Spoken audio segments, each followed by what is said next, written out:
Bonjour à tous, bienvenue sur Xamcast, le podcast qui parle de Neuchâtel Xamax fait par des fans pour des fans.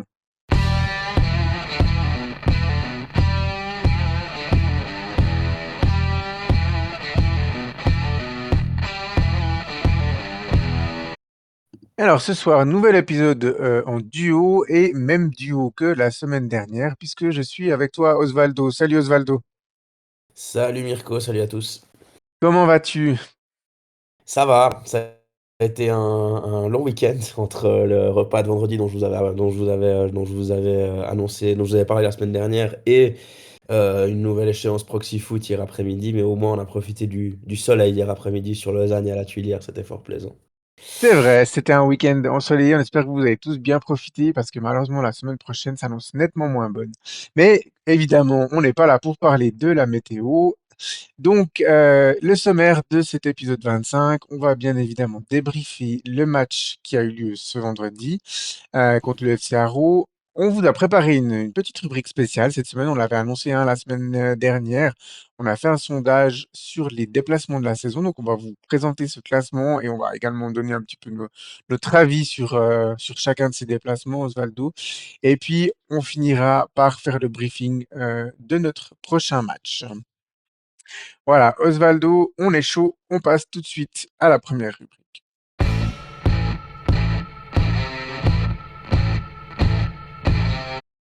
Ce week-end, donc c'était la 25e journée de Dietchi Challenge League, et puis Neuchâtel Xamax se déplaçait ni plus ni moins que sur le terrain du leader argovien, du nouveau leader argovien, puisque les Argoviens ont pris le pouvoir pour la première fois de la saison que le week-end dernier, lors de la 24e journée. On s'attendait à un match difficile. Et puis, bah, alors malheureusement, le résultat n'était pas au bout puisque Neuchâtel Xamax s'est incliné 2-0. On va commencer comme d'habitude par les réactions de nos auditeurs. On en a reçu 5 cette semaine. Alors on a Lucas qui nous dit finalement je vais regarder les matchs à la maison. Luigi nous dit je réitère, passer la ligne médiane, on perd notre football et il faut un challenger à Aydin. Serge qui nous dit manque de grinta offensive, Koné ferait du bien. Alors, ces deux points-là, Osvaldo, si tu es d'accord, le manque de grinta et les compétences offensives, enfin, on en fera un sujet à développer en fin de débriefing. Thomas qui nous dit même plus étonné du résultat. Et puis Jérôme Durny qui nous dit mitigé, ce Haro est en grande confiance et difficile à bouger. Beaucoup aimé la prestation de Fakic. Voilà, alors, toi, Osvaldo, ça va être un débriefing un petit peu particulier pour toi, puisque tu nous l'avais annoncé la semaine dernière. Tu n'as pas pu te déplacer à Haro, mais même pas regarder le match à la télévision, puisque tu étais occupé. Donc, fort heureusement, Blue nous a quand même délivré des highlights assez solides. Il y a quand même quelques actions qui sont présentes dessus, donc je pourrais quand même te solliciter en tout cas sur l'analyse des actions à proprement parler. Pour ce qui est de la dynamique du match, ce serait un petit peu plus compliqué. Mais voilà, ton sentiment général avec ce que tu as vu et pu lire sur ce match à la fin du match, Osvaldo. Alors, disons que on est rentré dans une phase de la saison où il faut bien qu'on raisonne un peu avec humilité et raison, hein. On est loin de la dynamique du tout début de saison où on pouvait se permettre de dire actuellement on va faire la guerre à n'importe qui. Disons que Haro est l'équipe en forme du championnat, il n'y a pas grand-chose à faire. C'est une équipe qui est sur une phase assez euphorique et qui risque à la longue de faire payer à Toon le fait de n'avoir pas pris les devants et assumé un rôle de patron dès le début du championnat. Donc c'est devenu le favori numéro un pour la promotion. De notre côté, c'est vrai que avec le nouvel entraîneur Anthony Breza qui est arrivé au mois de janvier et qu'on a rencontré déjà à de multiples reprises, il n'arrête pas de répéter que il prépare aussi l'équipe pour la saison prochaine et ça passe par ce genre de match. Moi personnellement, je m'attendais pas forcément à grand-chose ou à ramener un grand résultat du Brugifeld.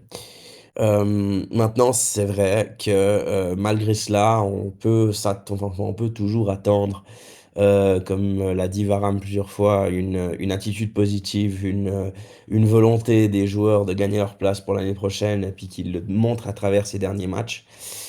Et ma foi, c'est toujours un petit peu la manière dont on encaisse ces buts qui peut déranger. Perdre à Haro, personne ne nous en veut, je pense.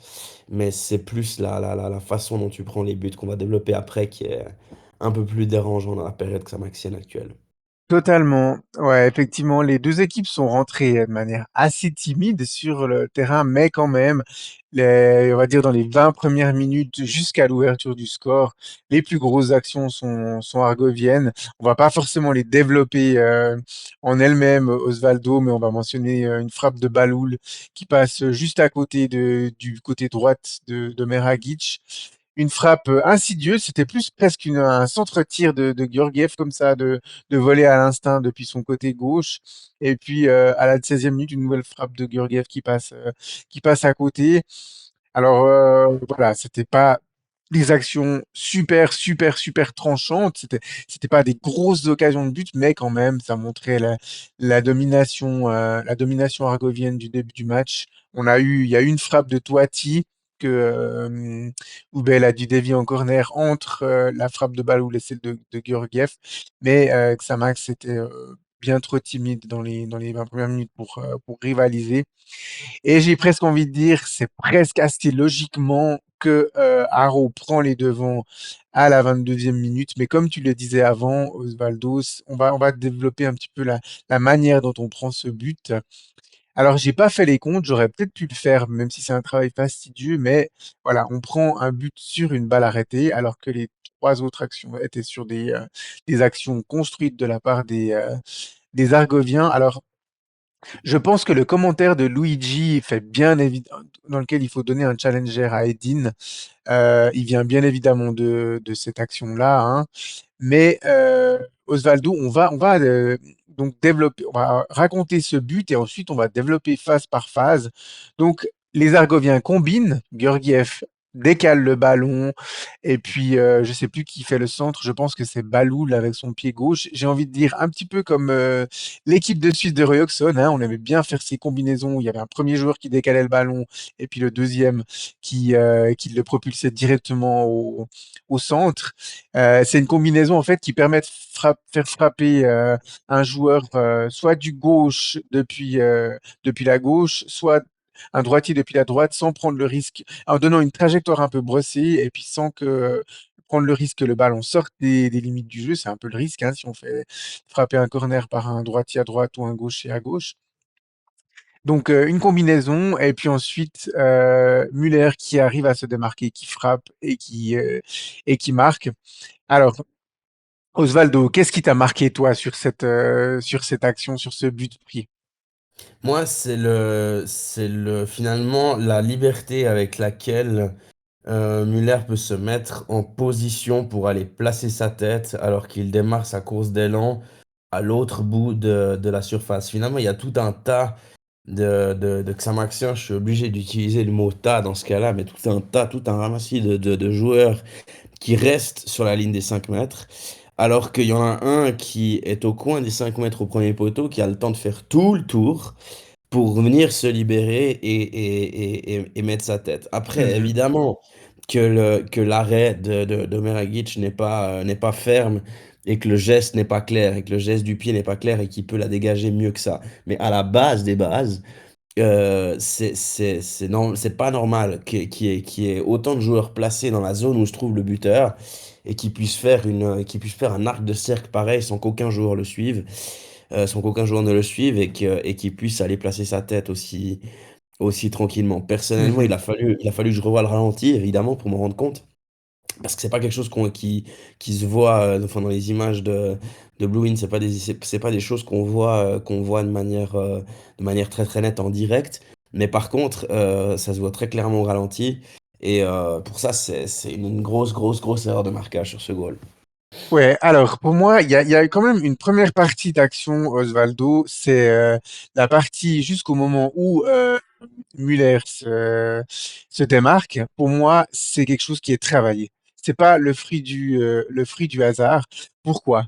Parce que on a en fait Müller, hein, à la base, il est dans cet amas de joueurs que tu décrivais avant, il est principalement avec Aqua et puis le défenseur central Aqua et puis avec le milieu Fofana. C'est les deux joueurs qui sont à ce moment-là. Et en fait, Müller, il pivote, il passe derrière eux et Aqua et Fofana, ils utilisent leur corps en fait pour bloquer les Neuchâtelois à ce moment-là. Mais bloquer légalement, hein, c'est un duel épaule contre épaule. Mais l'objectif, à mon avis, d'Aqua et de Fofana, c'est d'empêcher un ou deux ou trois joueurs neuchâtelois de sortir sur Muller pour autant qu'on voit l'appel. J'ai pas l'impression que les Xamaxiens voient vraiment l'appel de Muller parce que, comme on l'a souvent dit cette saison, ils ont beaucoup les yeux sur le ballon. Il y a un joueur, à mon avis, en voyant sur le, j'ai dû regarder l'image au ralenti à de nombreuses reprises. Il y a un joueur qui potentiellement, à mon avis, voit la chose, c'est Aïroulaou. Je pense que c'est lui, avec sa barbe. On voit pas très bien sur les images, sur les reflets, mais je pense que c'est Aïroulaou. Mais lui, il le voit trop tard. Donc, il a plus le temps de venir sur Muller. Et du coup, on a un joueur qui se retrouve vraiment seul, mais c'est pas le fruit du hasard. Pour moi, son appel, il est clairement travaillé et le ballon, il arrive. D'ailleurs, dans cette zone-là, c'est une zone qui est extrêmement dangereuse. Sur la ligne des 5 mètres, plein axe, le joueur, il peut s'il est bon de la tête, il peut potentiellement la mettre là où il veut dans cette zone-là.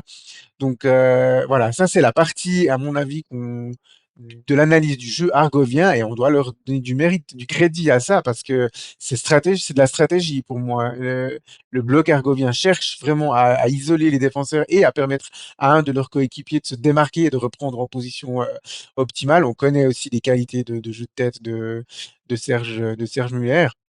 Et puis après, on en arrive effectivement sur la potentielle, enfin l'intervention d'Omer Hagic.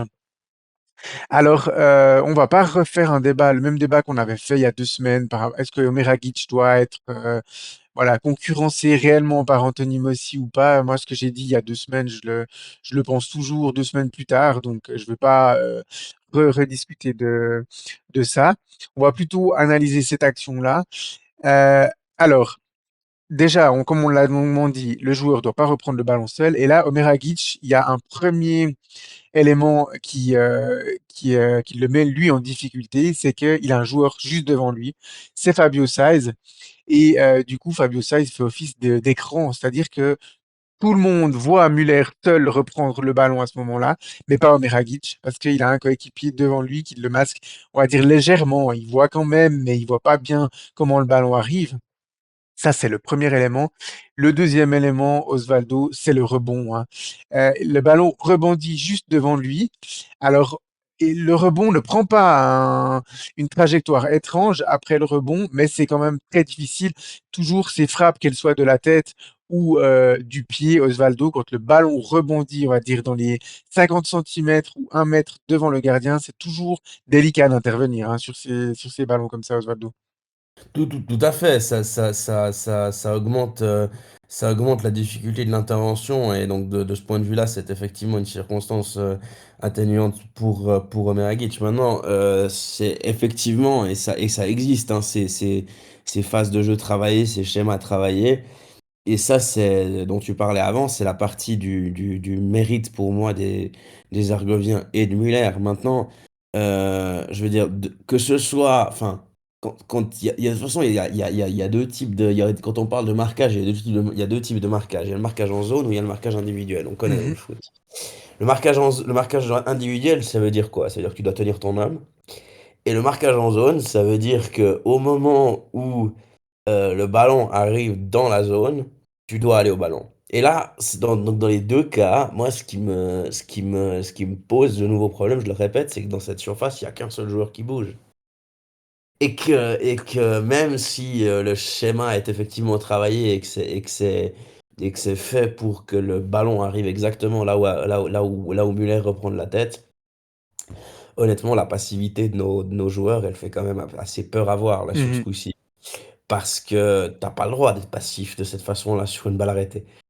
Je dis dans les deux cas, tu dois à un moment donné, tu dois pouvoir aller au duel.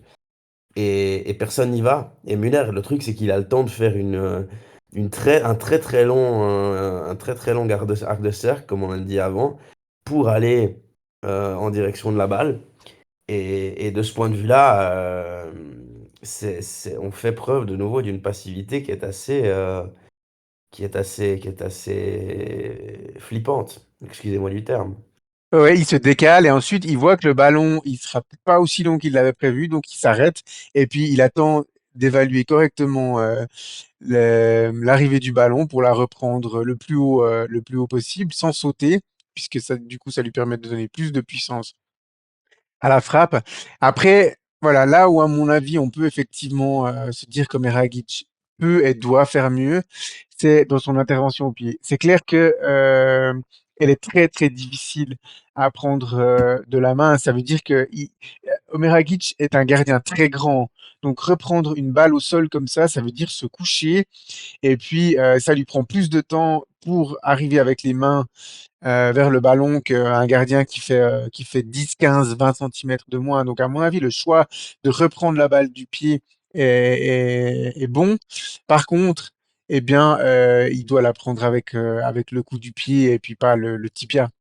C'est clair que quand le ballon frappe ton tibia, Osvaldo, tu as beaucoup moins de maîtrise sur l'endroit où tu veux l'envoyer. C'est plus, tu subis en fait le rebond. Le ballon, il arrive sur ton pied et puis voilà. J'ai jamais vu des grands buteurs marquer du tibia en donnant une trajectoire ou quoi que ce soit. C'est... Et du coup, je pense qu'il essaye peut-être de la reprendre du coup du pied pour la renvoyer devant lui ou au pire sur le côté. Et puis, il fait une erreur d'appréciation, elle lui arrive sur le tibia. Et puis, malheureusement, là encore, elle vient sur le tibia, elle aurait pu repartir tout droit. Mais dans une équipe qui n'est pas en confiance, ben, elle repart derrière lui. Et puis, ben, il y a bien Fatkic qui est sur la ligne, mais il aurait dû avoir un réflexe surhumain pour, euh, pour reprendre le ballon. Puis je dirais il a au moins le réflexe de retirer son bras, de pas la prendre de la main. Parce que là, on aurait pu craindre le pire. S'il la touche de la main, c'est carton rouge, penalty, et puis derrière, c'est quand même 1-0, mais par contre, on est pendant 70 minutes à 10. Donc, je pense qu'il fait le bon choix de retirer sa main pour pas la prendre de la main. Il essaie d'intervenir du pied, mais c'est trop tard. Donc voilà, c'est effectivement un but où le comportement défensif de notre défense, que ce soit dans sa globalité ou alors sur des aspects techniques individuels, n'est pas irréprochable. C'est un peu désolant de prendre un but comme ça. J'aurais préféré que Haro doive faire l'action parfaite où il nous mette dans le vent de A à Z. Mais à part ça, le fait que Haro mène à la 20e minute de jeu, c'est tout à fait logique. On était sous pression. Et puis sur le reste de la première mi-temps, ben j'ai envie de dire pas grand-chose, que ce soit du côté de Xamax ou du côté d'Haro. Un Haro en mode gestion et puis un Xamax beaucoup trop brouillon. Toi, t'as pas vu du coup parce que on passe en fait du but à la 70e minute sur les reflets de Blue. Donc il y a une longue période où il y a rien qui se passe et c'est côté de Xamax, c'était beaucoup le festival de mauvaises passes, de mauvais choix, de mésententes. Et ouais, c'était offensivement, c'était pas un bon jour, que ce soit en première mi-temps ou aussi en deuxième mi-temps. Je souhaiterais Anthony juste. Breza secoue un petit peu les joueurs à la mi-temps, fait des changements. Hein, Jesse Autier et Fabio Saiz sortent et Salim Ben Seguir étrangement sur le banc au début de match et Moussa Arraz pour ses débuts entrent. Mais enfin, voilà, jusqu'à la 77e minute et cette frappe de Furrer, de nouveau, Osvaldo, toi tu l'as pas vu ces images, mais je peux te l'assurer, c'était beaucoup trop brouillon. Alors Haro a eu plus la possession au début enfin en première mi-temps, là ils nous ont clairement laissé le ballon, mais je dirais que jusqu'à la 77e et après le but du 2-0 à la 83e, on avait un Haro en mode contrôle qui nous laisse le ballon. Et puis, on sentait aussi que les Argoviens étaient potentiellement prêts à durcir le jeu et puis à redonner un coup d'accélérateur si on avait commencé à être dangereux dans nos actions. Mais du coup, ils ont pas eu besoin de le faire parce qu'on n'a pas réussi à être vraiment dangereux. Quelque part, Osvaldo, eux, ils ont réussi à faire ce que nous, on n'avait pas réussi une semaine avant contre Bellinzone, c'est-à-dire gérer tranquillement son avantage au score. Ouais, j'avais juste une chose à quand même à rajouter sur ce que tu disais avant. C'est quand même décevant. J'aurais préféré que Caro marque entre guillemets sur une vraie action. C'est bien parce qu'on prend ce genre de but qu'on a pris autant de buts cette saison et que malheureusement on n'a jamais réussi à tirer les leçons de nos erreurs. Et c'est parce qu'on ne tire pas la leçon de nos erreurs et qu'on prend des buts comme ça qu'on est aussi à notre place au classement. Finalement, pour moi, c'est lié. Parce que imaginons, bon, bah, tu te retrouves à perdre au Brugge contre une équipe qui, de nouveau, est la meilleure de la ligue. Donc, il y a pas de problème par rapport à ça. Mais si tu prends si tu prends tes deux buts sur des actions où tu te dis, ah ouais, mais là, magnifique action collective qui me met hors de position, puis tu vois la supériorité technique. Mais là, alors c'est une phase travailler sur balle arrêtée, ok, ça, je leur surtout pas leur enlever le mérite par rapport à ça. Mais on a aussi un comportement qui fait qu'on est aujourd'hui à notre place au classement. Et ça, je pense que c'est important de le préciser. Parce qu'on voit que quand on va au Bruglifeld et qu'on prend des buts pareils, on comprend pourquoi Aro Xamax aujourd'hui en Challenge League, c'est pas un choc au sommet, c'est pas un choc pour essayer de revenir sur la place de barragiste ou pour revenir sur le premier, c'est bien un duel entre deux équipes bien espacées au classement. Et où Ouais. il y a une sacrée différence. Je voulais juste rajouter cet aspect-là, quand même. Totalement, t'as bien fait. Donc, on notera la seule action finalement qui apparaît dans les highlights de Blue Sport. Donc, la seule action que tu as pu voir, Osvaldo, une frappe de Guillaume Furer. Alors, on va saluer l'initiative de Guillaume de frapper dans un angle assez fermé, un arrêt pas trop compliqué pour Hubel pour le coup, Osvaldo. Non, non, non, enfin, il a qu'à fermer son angle et c'est pas très compliqué en plus. Bah, ça a l'air d'être un petit peu à l'image de la prestation générale neuchâteloise de vendredi, c'est-à-dire que malheureusement, on a été loin de peser lourd au Bruglifeld. Ouais, totalement. Et puis, on sentait qu'à n'importe quel moment, le 2-0 argovien pouvait arriver. Moi, de nouveau, je l'attendais peut-être plus sur un contre. Après, c'est venu sur une action, voilà, une action un peu anodine et qui donne un penalty. Alors, ton avis sur la question, Osvaldo, penalty, pas penalty? On va Pour quand moi, même dire que Michael Facchinetti, pour lui, il était clair. S'il y a la VAR, s'il y a le VAR, il n'y a pas, l'arbitre revoit l'action, il n'y a pas penalty, il le touche pas du tout.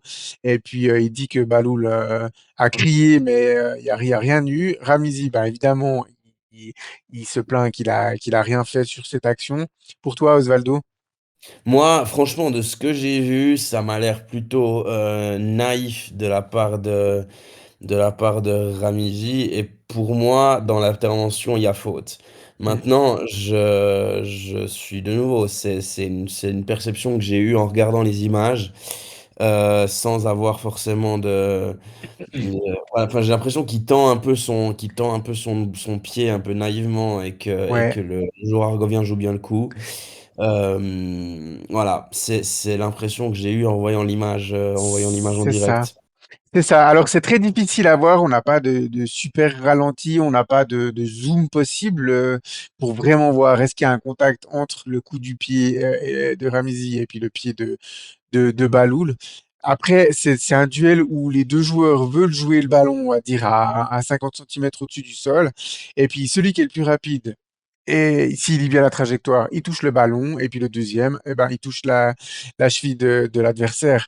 Et si c'est l'inverse, si c'est Ramzi qui touche le ballon en premier, et puis Baloul qui vient derrière, ben, il fait faute pour nous. Et puis, la défense peut se dégager. Alors après, je suis d'accord avec Michael Facchinetti sur le fait que Baloul en rajoute.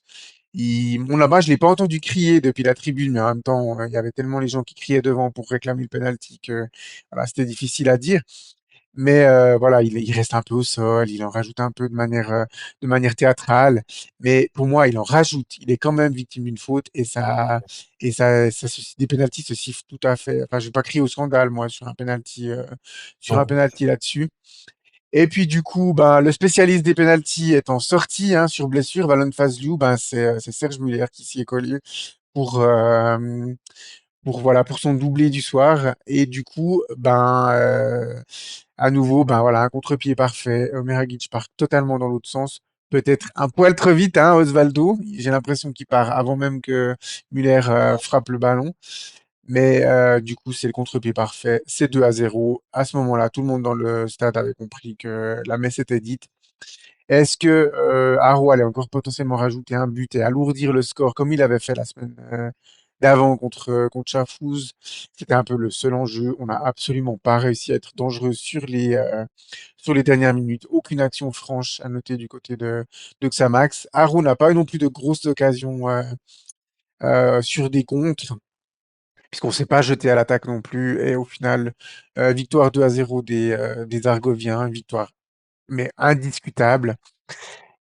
Et voilà, alors en échangeant aussi avec certaines personnes, ils ont quelque part beaucoup aimé le comportement global défensif de l'équipe. Alors bon, on a quand même largement évoqué le but pris. Après, sur le 2-0, ben c'est plus Ramizi que l'ensemble de la défense.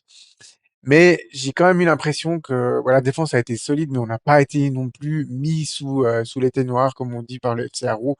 Ils ont accéléré quand ils en avaient besoin, et puis ensuite, c'était un leader en mode gestion, Osvaldo. Vraiment, j'ai eu cette impression que ils se sont pas non plus, ils ont pas non plus attaqué à fond, et ils voulaient pas soigner à tout prix le goal average en soi. Ils voulaient gagner ce match. Ils l'ont gagné, mais voilà. Donc, j'ai envie de dire, oui, la défense a été solide, mais ils n'ont pas non plus été énormément testés. En tout cas, beaucoup moins que contre Chafouz et Bellinzone. Donc, Je pense voilà. qu'ils étaient aussi conscients que qu'en nous mettant un tantinet sous pression, ils pouvaient finalement se trouver face à une défense qui, cette saison, a de la peine à enchaîner les résultats, enfin les prestations totalement convaincantes défensivement Ouais. et que s'ils croisaient le Xamax un petit peu qu'on a beaucoup vu cette saison, il en fallait pas beaucoup pour accélérer. À mon avis, ils sont aussi conscients de ça, hein. Oui, oui, non, mais c'est totalement Donc ça. voilà, C'est totalement c'est ça. c'est Donc, triste comme constat, mais c'est un peu la réalité quand même. ouais, ouais. On va revenir, comme je le disais avant, sur cette thématique manque offensif, manque de grinta qu'ont évoqué Serge et Luigi. Alors, moi, je voulais quand même avant tout évoquer le déficit technique important lors de ce match. C'était un très, très mauvais match, comme je l'ai dit avant. On a raté beaucoup de passes, beaucoup de contrôles, beaucoup de mésententes. La passe part d'un côté, l'appel part de l'autre. Donc, au-delà de la grinta, c'est quand même difficile, Osvaldo, de se procurer des occasions quand il y a autant de déchets techniques que ce soir-là. On avait vu du mieux hein, contre Bellinzone, contre Chafouz, on avait vu de belles choses hein, d'un point de vue technique, offensif. Mais là, vendredi soir, c'était pas ça. Donc, et ça, c'est pas provoqué par les Argoviens. Quand on remontait le ballon, on arrive à peine à aligner des passes. Mais c'était vraiment des très mauvaises passes. C'est pas genre, on est sous pression et puis on met le ballon n'importe où ou autre. Il y a eu beaucoup de mauvaises passes. Et c'est typiquement, ça, c'était le symptôme du mauvais soir. Je pense qu'offensivement, on était dans un mauvais soir. Voilà. Après, on va quand même parler un petit peu de ce manque de grinta. Je me suis posé la question, est-ce que Xamax, vendredi soir, avait manqué de grinta? Alors, Osvaldo, toi, c'est quoi c'est quoi pour toi la grinta dans le football? Toi qui en plus est italien, on sait que c'est un terme qui vient de l'Italie à la base, hein, principalement. Oui, oui, oui. Et puis il y a un joueur qui fait partie des derniers, on va dire, héros nationaux en Italie, il fait partie de la dernière équipe championne du monde qui représentait beaucoup ce mot Grinta, c'était Gattuso. Mhm. Donc pour moi, c'est un peu le joueur, pour le coup, qui symbolise un peu ça. Donc oui, la Grinta, c'est quoi? C'est la combativité, c'est le fait c'est la rage moi j'appelle ça la rage de vaincre, la volonté de ne pas laisser un centimètre d'espace à ton adversaire, d'un petit peu montrer la rage, montrer les pecs, mais intelligemment, c'est-à-dire venir sur le terrain en montrant du caractère et de la personnalité dans le jeu, mais aussi dans l'impact que tu donnes au duel. C'est-à-dire finalement démontrer à ton adversaire tout au long des 90 minutes, voire des 95 minutes, que tu es en place, que tu es là, que tu vas pas laisser un centimètre d'espace. C'est ça, C'est c'est les Britanniques, eux, ils appellent ça plutôt le fighting spirit, hein. Nous, on exactement. dit souvent, Non, les gars doivent mouiller le maillot. C'est un peu ce sentiment que on peut pardonner du déchet technique quand il y a cette grinta, cette rage de vaincre, cette détermination, cette résolution à aller faire, à se faire mal à soi-même et à faire mal, du coup, à l'adversaire, mais dans le bon sens du terme, hein, pas en commettant des fautes, bien évidemment. Et puis, voilà, c'est un peu la combinaison de passion, on a dit de combativité, mais aussi de résilience dans le sport de manière générale, hein. C'est pas valable que pour le football. Alors, si vous n'êtes pas familier avec ce concept, la résilience, c'est vraiment la capacité à se développer en tant qu'individu, mais aussi en tant qu'équipe, en dépit de l'adversité. Et cette résilience, pour moi, dans le foot, elle s'exprime un peu de deux manières. La première, c'est ne pas répéter les mêmes erreurs. Et ça, malheureusement, ça fait un petit peu mal ce constat, mais on constate que défensivement, ben, on a tendance à répéter les mêmes erreurs sans arriver à les corriger, quel que soit l'adversaire et ses qualités en face. Mhm. Et puis la résilience, c'est aussi la capacité à proposer autre chose. Osvaldo, quand tu réalises que t'es pas dans un bon jour techniquement, qu'il y a beaucoup de choses qui sont ratées ou autres, voilà, tu fais du kick and rush, enfin voilà, tu essayes de proposer un petit peu autre chose. Et ça, je l'ai pas vu. Je l'ai pas vu vendredi où on se dit, bon, bah voilà, le plan A, il marche pas parce que si, parce que ça. On essaye autre chose, on essaye de faire mal à l'adversaire autrement parce que comme ça, on n'y arrive pas. Alors, on peut pas dire que les joueurs ont pas couru et qu'ils n'ont pas donné. Enfin, c'est pas ça. Mais il manquait vraiment pour moi, dans le composant de la Grinta, il manquait vraiment la résilience. Mm. Cette espèce aussi d'énergie un peu barbare, on l'a dit, cette capacité à se faire violence. La Grinta, elle est aussi régulièrement opposée à un autre terme, hein, qui est la vista, hein, Osvaldo. Mhm. La vista, c'est plutôt, c'est le sens du jeu, c'est sentir le jeu, c'est l'exécuter, c'est le joga bonito, j'ai envie de dire, la vista dans le foot. Et puis là, ben, on n'en a pas eu non plus. Je dirais qu'on a même surtout manqué de vista. Et du coup, Oui, si tu manques de après, vista, moi j'ai un peu cette vision, Osvaldo, que si tu manques de vista, tu peux avoir toute la grinta que tu veux, tu vas pas y arriver pour autant. C'est la combinaison des deux qui font que tu arrives à ramener quelque chose d'un match de foot. non, c'est sûr, mais après, je veux dire, la vista, tu te rends compte que finalement, c'est assez normal et c'est là aussi que se fait la différence entre les bons joueurs et les très grands joueurs. C'est que c'est plus fréquent qu'au niveau de la vista, il y ait un écart de niveau à ce niveau-là entre les joueurs et c'est pas pour autant qu'on en veut aux joueurs s'ils Non, manquent de vista par rapport aux tout meilleurs. La grinta, c'est quand même la personnalité, c'est quand même ce qu'on demande à n'importe quel sportif de haut niveau. Et c'est ce pourquoi on les paye, hein, quelque part. Donc, moi, c'est quand même un tout petit peu. Moi, c'est toujours quelque chose qui me dérange, le manque de personnalité et le manque ouais,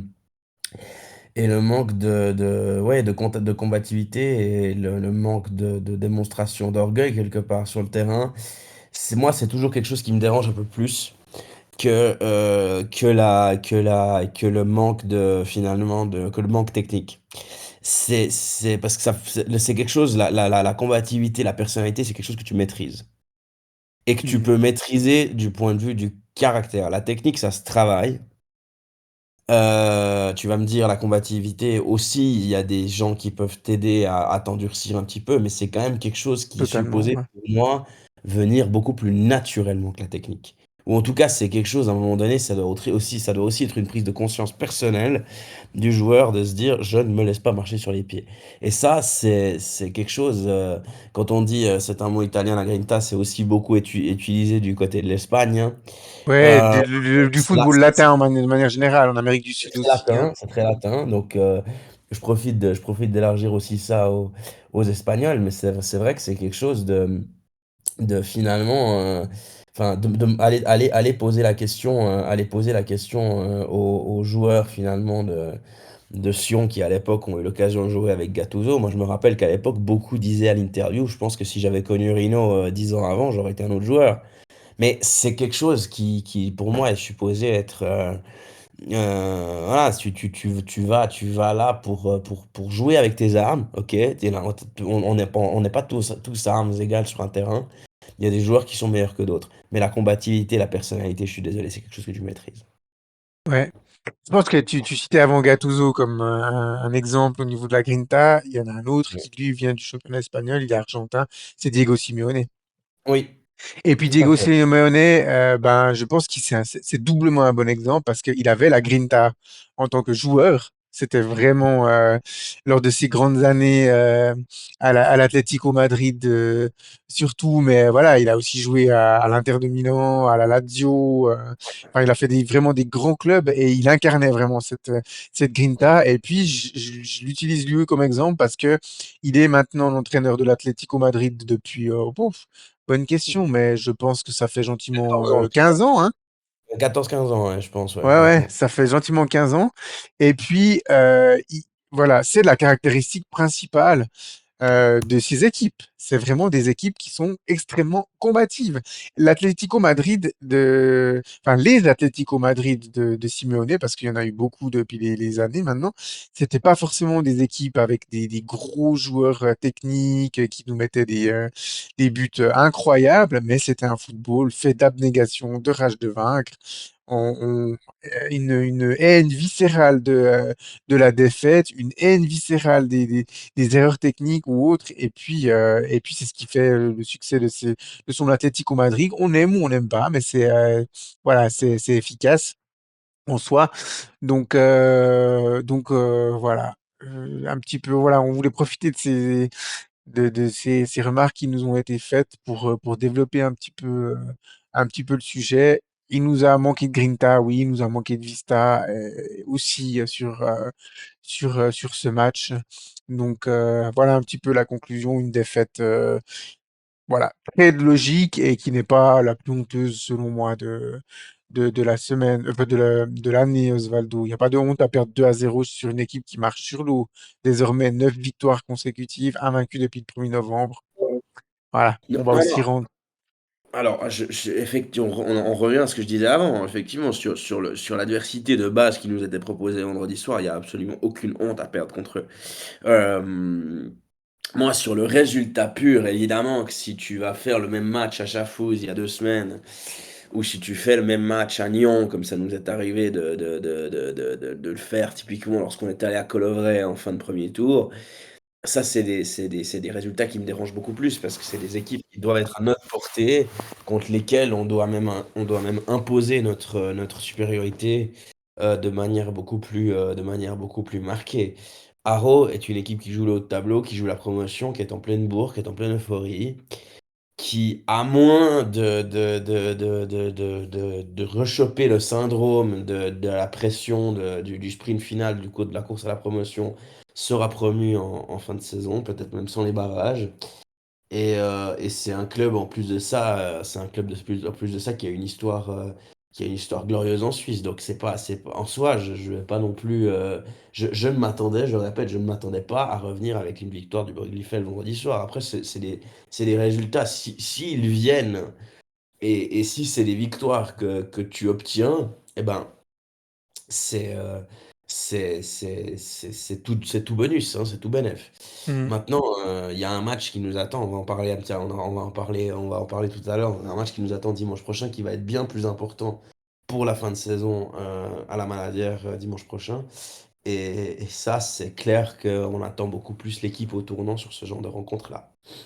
Totalement. On va faire un petit aparté entre deux, mais c'est la transition parfaite pour le briefing en fin d'épisode. Voilà, on passe à la rubrique suivante.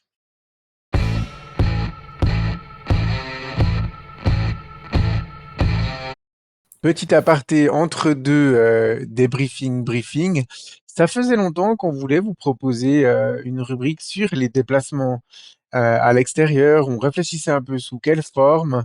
Et puis, on s'était dit que, voilà, parler des déplacements actuels, hein, ceux de nos adversaires de la saison en cours, était peut-être le plus pertinent. Et puis, on a quand même attendu au moins la mi-saison pour vous proposer cette rubrique. Ça nous donnait le temps de découvrir, redécouvrir certains stades. Personnellement, pour moi, de découvrir même la Fontenette du côté de Carouge, enfin de redécouvrir, j'étais allé il y a quelques années en arrière, mais ça fait, j'avais des souvenirs beaucoup trop lointains pour reconstruire une rubrique là-dessus. Donc, je vous ai proposé pendant environ un peu moins de 2 semaines un sondage en ligne pour voilà, élire enfin, choisir le classement de ces déplacements de la saison et de préciser aussi un peu vos critères. Donc, vous avez été une petite vingtaine à répondre, on vous remercie. Ça nous permet d'avoir des résultats suffisamment objectifs. Donc, comment on a procédé? Eh bien, selon votre classement, quand vous avez élu un stade, un déplacement à la première place, on lui a attribué 9 points, 8 points pour la deuxième place, etc., etc., jusqu'à 1 point pour l'équipe que vous classiez neuvième et dernière de ce classement. Et puis, on vous a demandé aussi, bah, comme je disais avant, les critères. Alors, il y a 5 critères qui sont principalement ressortis. Il y en a 2 assez nettement. Le premier, c'était bien évidemment la distance entre Neuchâtel, mais pas forcément Neuchâtel. Il y a quelques-uns qui ont précisé qu'ils n'habitaient pas à Neuchâtel, voire même qu'ils habitaient en Suisse allemande. Donc, peut-être que les distances sont complètement chamboulées hein, par rapport à ça. Si vous imaginez si vous êtes comme Séverin qui nous écoute tout le temps, on le salue. Ben lui, je le sais, il me l'a dit, hein, il habite à Zurich. Donc pour lui, c'est plus facile de venir suivre Xamax à Schaffhouse que à Neuchâtel. Donc peut-être que quelqu'un comme lui, ben il aura, si la distance c'est important, il aura trouvé plus sympa d'aller à Schaffhouse que l'autre déplacement. Ça, c'était le premier critère. Ensuite, il y a le stade en lui-même, hein. C'est clair que c'est important pour vous d'être dans un beau stade. Ensuite, il y a l'ambiance. Alors l'ambiance, elle s'est exprimée de plusieurs manières. La première, c'est l'ambiance dans le stade, celle que peuvent mettre les ultras et les supporters locaux qui nous reçoivent. Mais aussi, certains d'entre vous ont évoqué l'ambiance entre vous, entre nous supporters, notamment dans le quart des ultras. Donc, c'est aussi quelque chose qui est important pour vous. On imagine que un long déplacement permet plus facilement de construire une bonne ambiance parce qu'il y a plus de temps pour le faire qu'un court déplacement. Et puis, on imagine aussi qu'une victoire met de la bonne ambiance au retour, comme pour les joueurs. On n'y échappe pas à ça. Et puis ensuite, on avait encore deux critères qui sont ressortis un peu un peu moins souvent, on va dire. Le premier, c'est vous étiez sensible si c'est une rivalité, hein. Peut-être qu'un déplacement contre une équipe qu'on considère comme rivale est plus important. Et puis, le dernier critère, je m'attendais à le voir un petit peu plus souvent quand même, mais il est quand même sorti 3, 4 fois. C'est bien évidemment, on en parlera Osvaldo, c'est la qualité des buvettes, que ce soit pour les saucisses à déguster ou pour les bières qui sont servies. Mais la buvette, c'est aussi un critère important qui vous a permis d'évaluer ces déplacements. Donc voilà, est-ce que tu t'y retrouves, toi, Osvaldo, dans ces critères? Tu en aurais rajouté d'autres qui sont très très importants pour toi pour évaluer un déplacement? Non, non, non, moi, pour moi, c'est assez complet comme critère, et c'est vrai que c'est. Mais en même temps, ça veut aussi dire que bah forcément, bah, il y a des. Tu peux pratiquement faire un top 1 pour chacun de ces critères-là, parce que c'est pas toujours les mêmes. C'est vrai que bah, typiquement, je vais pas donner d'exemple maintenant, mais je veux dire, entre l'énergie qu'on ressent dans un déplacement quand on va rendre visite à une équipe rivale, et ça m'est arrivé plusieurs fois de faire. Moi, ça m'est arrivé dans mes années de tribune de faire plusieurs déplacements en train, notamment pour les classiques de notre championnat contre les équipes romandes, ou bien de vivre les fameux cortèges. C'est une toute autre ambiance qu'un déplacement dans le fin fond de la Suisse alémanique en car un vendredi soir, ou même un dimanche après-midi. Donc ça, c'est vrai que pour le coup, c'est des critères qui portent bien leur nom et qui sont vraiment bien divers et variés, hein. Mhm. Totalement. Alors, on va passer au déplacement que vous avez mis à la neuvième place, donc à la dernière place. Et là, je pense que j'ai pas du tout été surpris au moment de compter les points et d'élaborer les classements. Avec 42 points, pour vous, le pire déplacement de la saison, c'est Bellinzone. Donc, Ouais. Bellinzone, donc il a récolté 42 points et puis vous avez été plus de la moitié à le mettre à la dernière place. Et puis pas mal aussi à le mettre à l'avant-dernière place. Donc c'est sans conteste possible le pire déplacement. Même si on faisait comme dans les statistiques, on enlevait les meilleurs et les moins bons résultats, je pense que Benazon aurait aussi été dernier. Osvaldo, c'est pas une surprise. Il y a rien, pratiquement rien de positif de ce déplacement de Bellinzone, hein, on va pas se cacher. Alors, non, il n'y a pas grand-chose. Il y Maintenant, a pas grand-chose.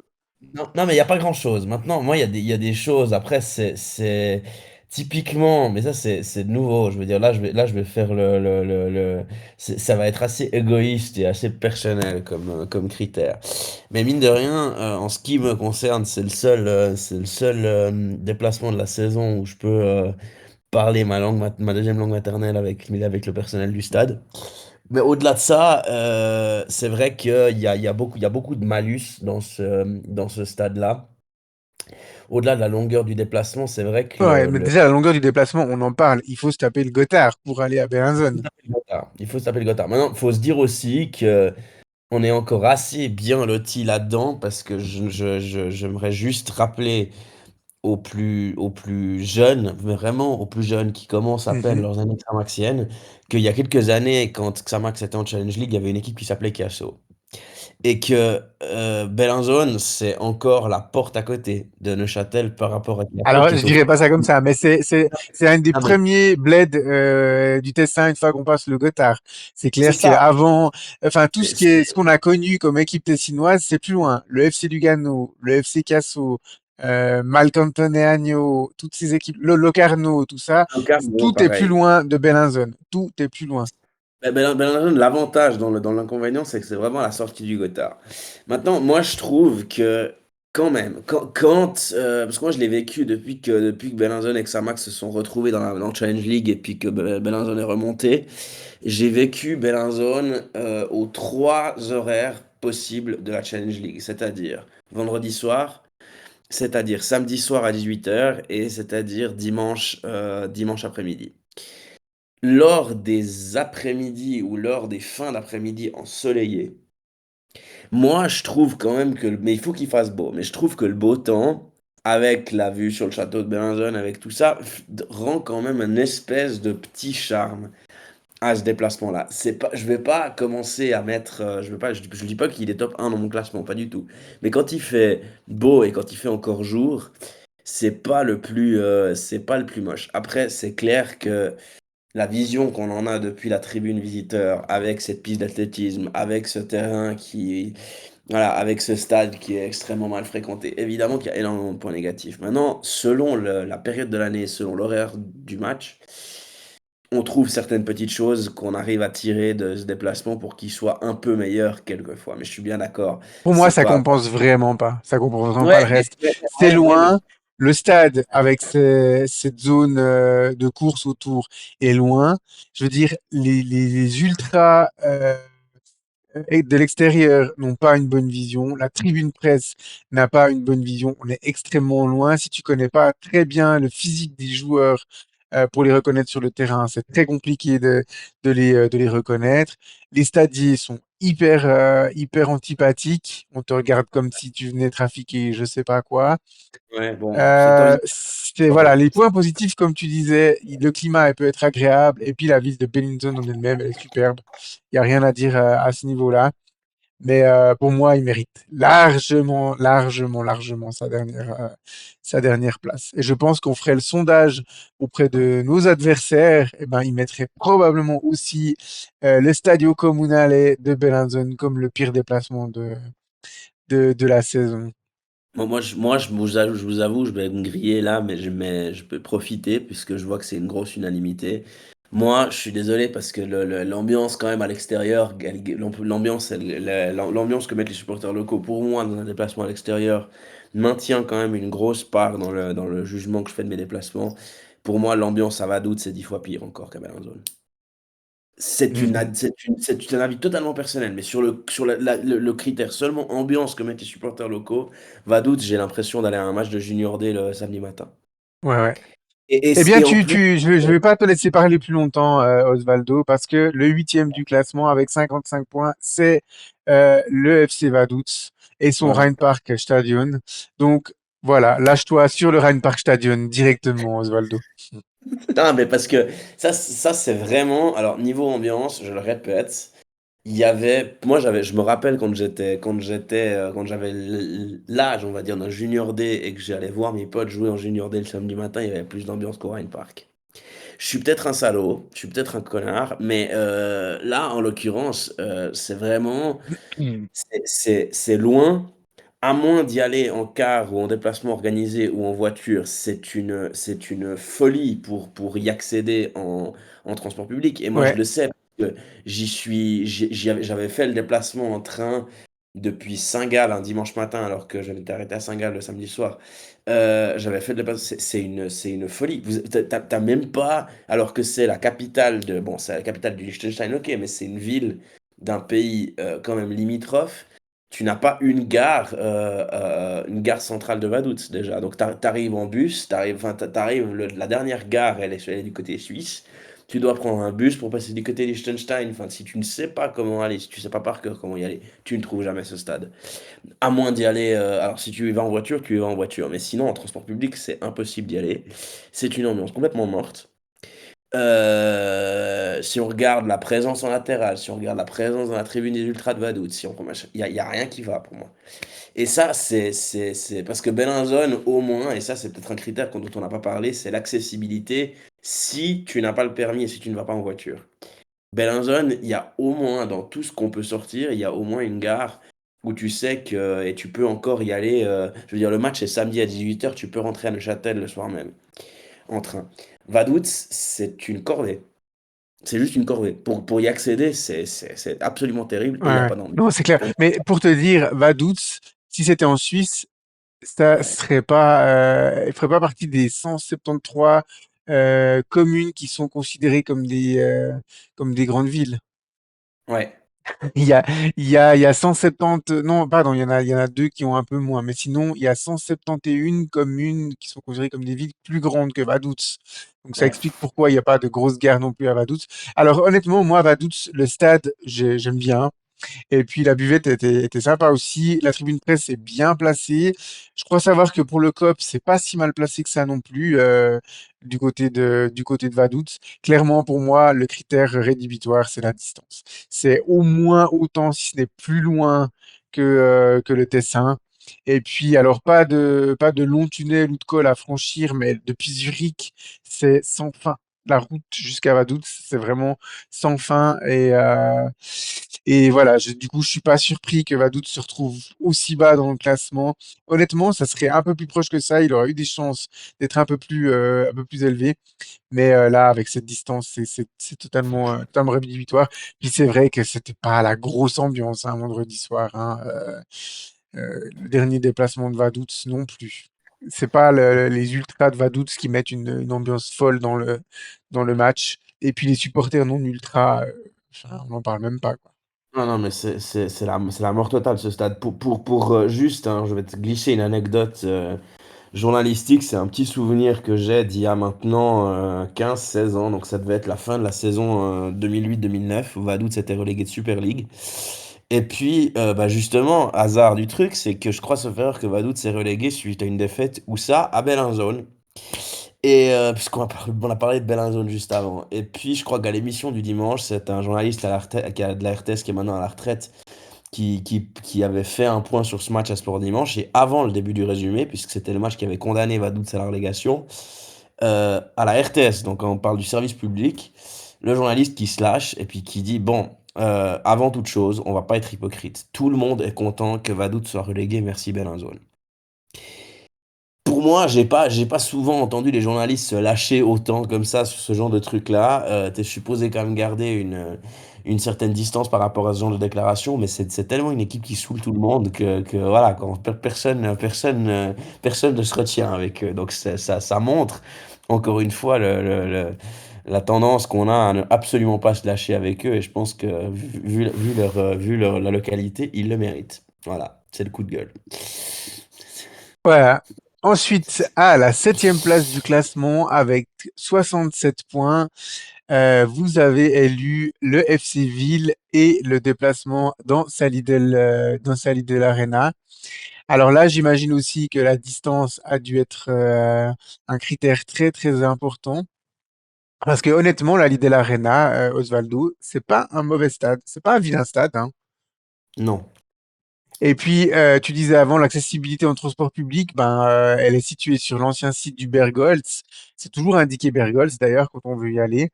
Et puis, c'est le Bergholz, c'est à quoi? C'est à 10-15 minutes à tout péter à pied de la gare de Ville. Donc Mhm. voilà, là c'est la distance qui de nouveau on a quand même beaucoup de déplacements à distance, hein, donc il fallait faire des choix beaucoup par rapport à ça. Mais le stade en lui-même, c'est un joli petit stade, hein, honnêtement cette Lidl Arena. Toi tu l'as visité quand la dernière fois, Osvaldo, la Lidl Arena? La Lidl Arena, alors je l'ai pas fait cette saison. Maintenant, j'ai dû le faire. Bah, j'ai fait, c'est pas compliqué, j'ai fait les deux déplacements de la saison dernière à la Lidl Arena. Donc il faudrait me sortir quand est-ce qu'on a joué contre Ville la dernière fois à Ville la saison passée. J'ai raté les deux déplacements de cette saison. Maintenant, je vais te dire ça tout de suite, mais c'était Ouais, le. c'était comme ça, mais je veux dire, tu y es allé depuis que c'est la Lidl Arena, c'était plutôt Oui, ça oui, ma oui, question. oui, oui, mais Donc comment tu le qualifierais ce déplacement de ville, toi? donc c'était en mars 2024 la dernière fois. Non, franchement de nouveau, je vais peut-être aller à contre-courant des auditeurs, mais pour moi c'est pas celui que j'aurais mis à la huitième place. Enfin Septième, on est là. à la septième, vu qu'on est 10 clubs, ben, il y a 9 déplacements, mais à la septième Ouais. place. C'est pas le club que j'aurais mis enfin c'est pas le stade que j'aurais mis à la septième place. Non, c'est sûr que le problème de Ville, c'est qu'on y joue tout le temps le vendredi soir et que ça veut dire que tu dois depuis Neuchâtel passer le tronçon extrêmement calme au niveau trafic, c'est évidemment ironique, de Zurich. Et Ouais, puis que il dans y a Soler aussi avant, hein, il y a les... Ouais, ouais, il y a Soler, il y a Zurich. Donc c'est vrai que c'est un sacré boxon le vendredi soir pour monter là en haut. Maintenant, moi, c'est pas celui enfin, dans l'accueil, dans la qualité finalement de la bouffe servie à la buvette, parce il y a notamment la fameuse saucisse saint-galloise. C'est pas forcément celui qui me déplaît le plus sur le côté enceinte, stade, et puis accueil accueil du personnel. Ce qui, pour moi, peut aussi, dessous, hein, conditionner un classement aussi bas, c'est qu'on n'y gagne jamais. Je vais y aller clairement. Je pense que c'est un déplacement ça saoule à un moment donné les supporters d'y aller systématiquement pour très très souvent perdre et C'est très très souvent. effectivement le terrain de nos plus beaux désexploits, on va dire. Je pense que ça, c'est à un moment donné, alors que ça ne- ce n'est pas c'est pas un critère que les supporters ont élu d'eux-mêmes, hein. Mais pour moi, c'est rédhibitoire parce que c'est le seul stade où tu prends même, on a parlé du Haro Xamax de vendredi soir, même le Bruglifeld, alors que Haro est une équipe qui performe assez bien, même le Bruglifeld, on y a gagné sur les deux déplacements qu'on a fait la saison passée et cette saison, on en a gagné un. Mhm. À Ville, on gagne jamais. Donc je pense que ça explique aussi en grande partie le classement assez bas Ouais, de ouais, c'est nos. un critère peut-être un peu moins objectif, mais évidemment, quand tu reviens Mais- chaque fois avec des branlées d'un déplacement, t'as plus envie d'y aller. ah, Surtout en plus, si, je pense que si c'était à Bienne, ça nous saoulerait un peu moins, tu vois, mais là, c'est ouais, vide, ouais. c'est quand même pas la porte à côté non plus. Non, non, c'est clair, c'est pas. Franchement, puis les supporters de Ville sont pas forcément les plus calmes. Donc, franchement, moi, j'ai pas vraiment grand-chose à dire. C'est juste qu'il y a ça, et puis il y a selon la période de l'année, vu que c'est le canton de Saint-Gall et que c'est l'une des régions où il fait le plus froid le plus longtemps en Suisse. Il y a aussi des soirs où, ben, au vu de la présence, enfin de la très très petite présence des supporters sur place, eh ben, on n'a pas vraiment moyen de se réchauffer, donc on se les gèle là-bas. C'est aussi une des régions où il fait quand même assez froid tout au long de l'année, donc ça peut avoir une importance. Mais non, pour moi, il y en avait un qui passait avant Lille, en partant depuis le bas. Mais Ouais, je vais pas spoiler le classement. ouais, ouais, alors on va y venir. Alors, on passe maintenant à la sixième place du classement avec un total de 84 points. Vous avez choisi le déplacement du Stade Lyonnais et son centre sportif de Colovray. Alors là, on n'est plus du tout dans des critères de distance, je pense, Osvaldo. Mais par contre, on est purement sur la qualité du stade et puis le placement du coop, de la tribune presse. Moi, je vais donner. J'ai rien contre nos amis lyonnais en eux-mêmes, mais le centre sportif de Colovray, c'est pas un stade de Challenge League, clairement. Donc je sais pas, donne-nous un petit peu ton avis toi sur le déplacement du stade lyonnais.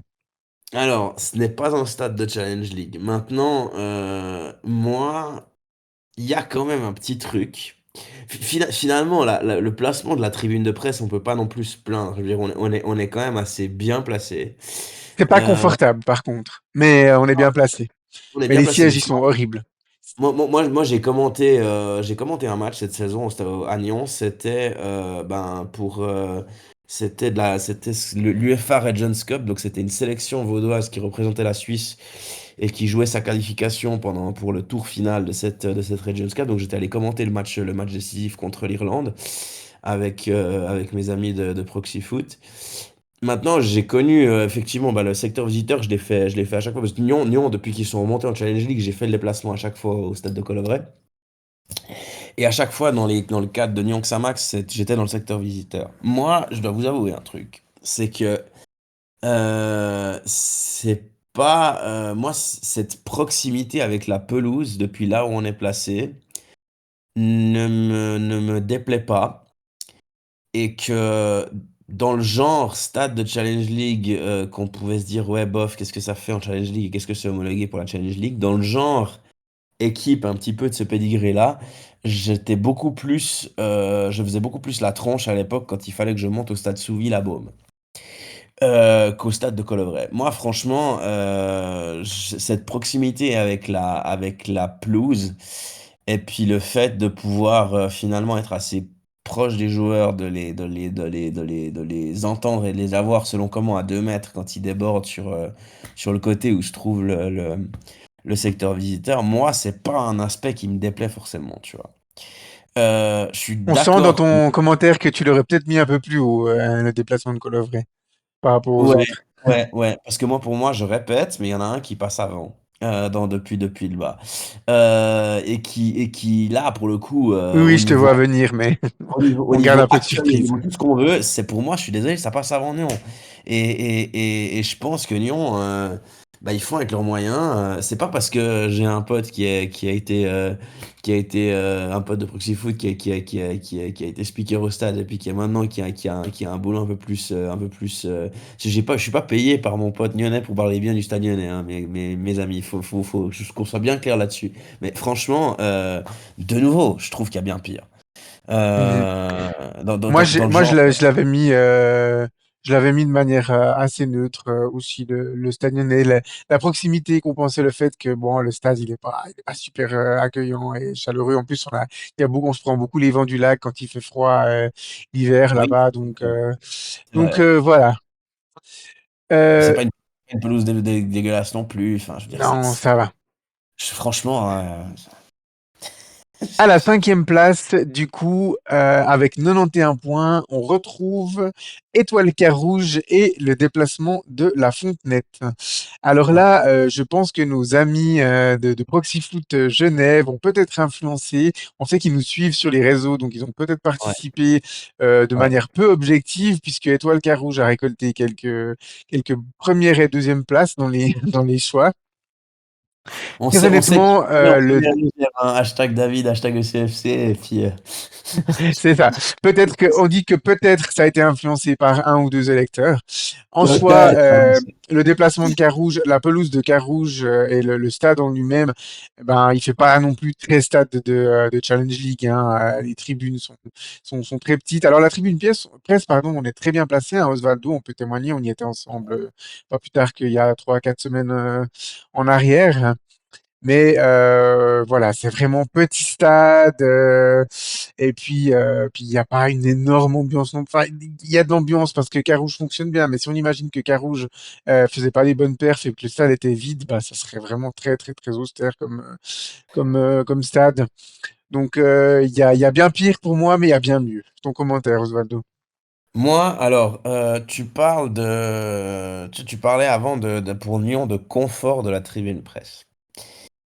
Moi, Carouge, maintenant, je peux en parler parce que j'ai vécu le match de Carouge-Xamax dans le secteur visiteur en juillet, en l'occurrence. Et au mois de février, je l'ai vécu dans la tribune presse avec toi. Alors, au niveau finalement de la tribune extérieure, bon, moi, il y a un truc qui me plaît assez, c'est le décor des petits arbres qu'il y a derrière le secteur domicile des supporters carougeois. Je trouve, même quand on voit ça depuis la tribune de presse, ça a un petit côté pittoresque pas trop mal. Maintenant, moi, il y a un truc quand même qui est rédhibitoire dans ce stade, c'est le confort des sièges dans la tribune presse. C'est vrai que c'est pas top, hein. Franchement, et je peux en parler parce que j'y ai été, je peux le dire, hein, je profite. J'ai été l'autre jour pour le quart de finale de la coupe entre Étoile Carouge et le FC Bâle. J'étais au commentaire de ce match-là pour la radio. Ça a été, dans les 3 ans de commentaires que je fais pour la radio, ça a été ma plus belle expérience de commentateur au niveau de l'ambiance, parce qu'il y a une ambiance de folie ce soir-là. Et le scénario Mhm.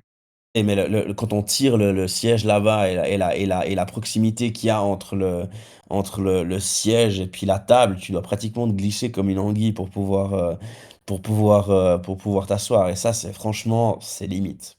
Sincèrement, c'est peut-être la seule chose spécifiquement que je trouverais à redire. Maintenant, au niveau de la cantine, c'est quand même assez bien varié. J'avais profité d'un hot dog merguez la dernière fois que j'étais allé pour Carouge Bal qui était super. Donc ils y mettent du leur pour un club qui redécouvre le professionnalisme. Donc j'ai pas trop envie de leur cogner dessus par rapport à ça. Maintenant, le gros point noir, je répète, de ce stade-là, c'est le confort de la tribune de presse, qui Mhm. pour moi est meilleur dans l'autre stade, très honnêtement. Et là, on arrive à la quatrième place, et c'est là pour moi la plus grosse surprise de ce classement, avec un point de plus que Étoile Carouge, 92 points. On retrouve le FC Chafouz et Ouais. sa FCS Arena. Alors là, je pense que les supporters suisses-allemands qui viennent de loin et qui mettaient la distance comme un critère important, je le disais en préambule, hein, mais c'était vraiment ça, parce que Chafouz a récolté deux premières places dans ce classement, deux premières places qui lui a rapporté 18 points. Donc ils ont eu 92, Étoile Carouge 91, Stade Rennais 84, Ville 67. Je pense que sans ces personnes-là, si on rajoute 10 Neuchâtelois à ce classement, Chafouz est au sondage. Chafouz est à mon avis beaucoup plus bas dans le classement. Alors, ok, le stade à Chafouz, il est bien proportionné, la pelouse est de qualité. En voiture, c'est assez facilement accessible. Il y a un parking gratuit, il y a des centres commerciaux autour si on arrive à bien avant le match hein, pour un peu s'occuper au chaud. Mais qu'est-ce que c'est loin, Chafouz, bon Dieu, c'est comme Vaduz et Bellinzone. Et puis pour moi, là, c'est peut-être la petite injustice parce que moi, personnellement, dans mon classement, Chafouz était à la huitième place et je pense que Osvaldo, c'est ça que tu attendais, mais tu aurais aussi mis Chafouz beaucoup plus bas dans le classement, j'imagine. Mais totalement. En fait, moi, Chafouz fait partie de ces stades où, un peu comme Vaduz, je les ai faits finalement assez tard hein, dans ma vie de supporter. Vaduz, j'aurais pu le faire déjà bien avant la saison de la promotion, mais je m'étais inscrit d'ailleurs pour aller au fameux 3-3 là, quand Doudin égalise dans le temps additionnel.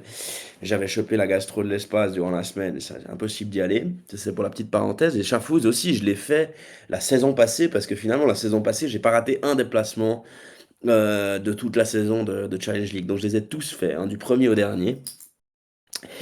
Et moi, il y a un truc qui m'hallucine, c'est que je me dis, on est quand même en Swiss Football League. On est quand même dans une des deux premières divisions qui est supposée être deux divisions professionnelles. Et en fonction de l'adversaire, en fonction de, ils vont se dire, il va y avoir tant de supporters. Eh ben, j'ai entendu que le secteur visiteur n'est même pas ouvert une heure avant le match. Non, c'est Et qu'il me ça. l'a- Le secteur visiteur, mais même l'entrée. Moi, le dernier déplacement qui était il y a quoi, 3 semaines maintenant, je me suis présenté à 19h, un peu avant 19h15, c'était 19h10, en 19h05 et 19h10, et l'entrée au stade pour tout le monde, hein, c'est ouvert 1 heure avant le coup d'envoi, à 19h15. Tu vois ça nulle part ailleurs, que ce soit en Super League ou en Challenge League, Osvaldo, c'est clair. C'est pas possible, ça. Mais ça, c'est La pas maladière, possible. quand le match est à 19h30, elle ouvre au minimum à 18h, voire peut-être même 17h30, je pense. Même d'autres à Moi, 18h. moi, L'esplanade, c'est 17h30, je pense, et puis tu peux rentrer dans le stade à 18h. mais ça, c'est un truc, tu vois, on parlait de critères d'organisation. Moi, je suis désolé, mais c'est infaisable, un truc pareil pour moi. Mhm, En deuxième division.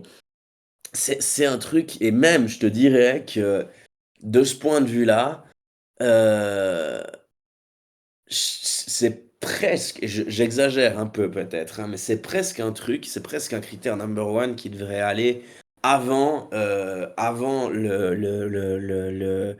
une fois que tu es dedans, la vue que tu as depuis tel ou tel endroit, l'ambiance et machin, comment est-ce qu'ils s'organisent pour t'accueillir. Et là, franchement, de ce point de vue-là, c'est les pires des deux premières divisions pour moi.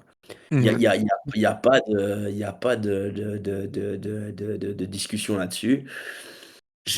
Franchement, c'est quelque chose qui m'insupporte parce que c'est pas normal qu'un truc comme ça arrive et que c'est une question c'est une question purement d'organisation. Je veux dire, le match, en plus de ça, on se tape. Enfin, régulièrement, c'est vendredi 20h30 ou 19h30. Vendredi 20h30 ou 19h, 20h15 ou 19h30. Ce qui veut dire que les supporters qui partent de Neuchâtel bah, doivent quitter la ville entre 15 et 16 heures le vendredi après-midi pour pouvoir y être. Donc ça veut dire ben, quitter plus tôt le boulot. Quand on n'est pas journaliste accrédité payé pour le travail de journaliste, mhm.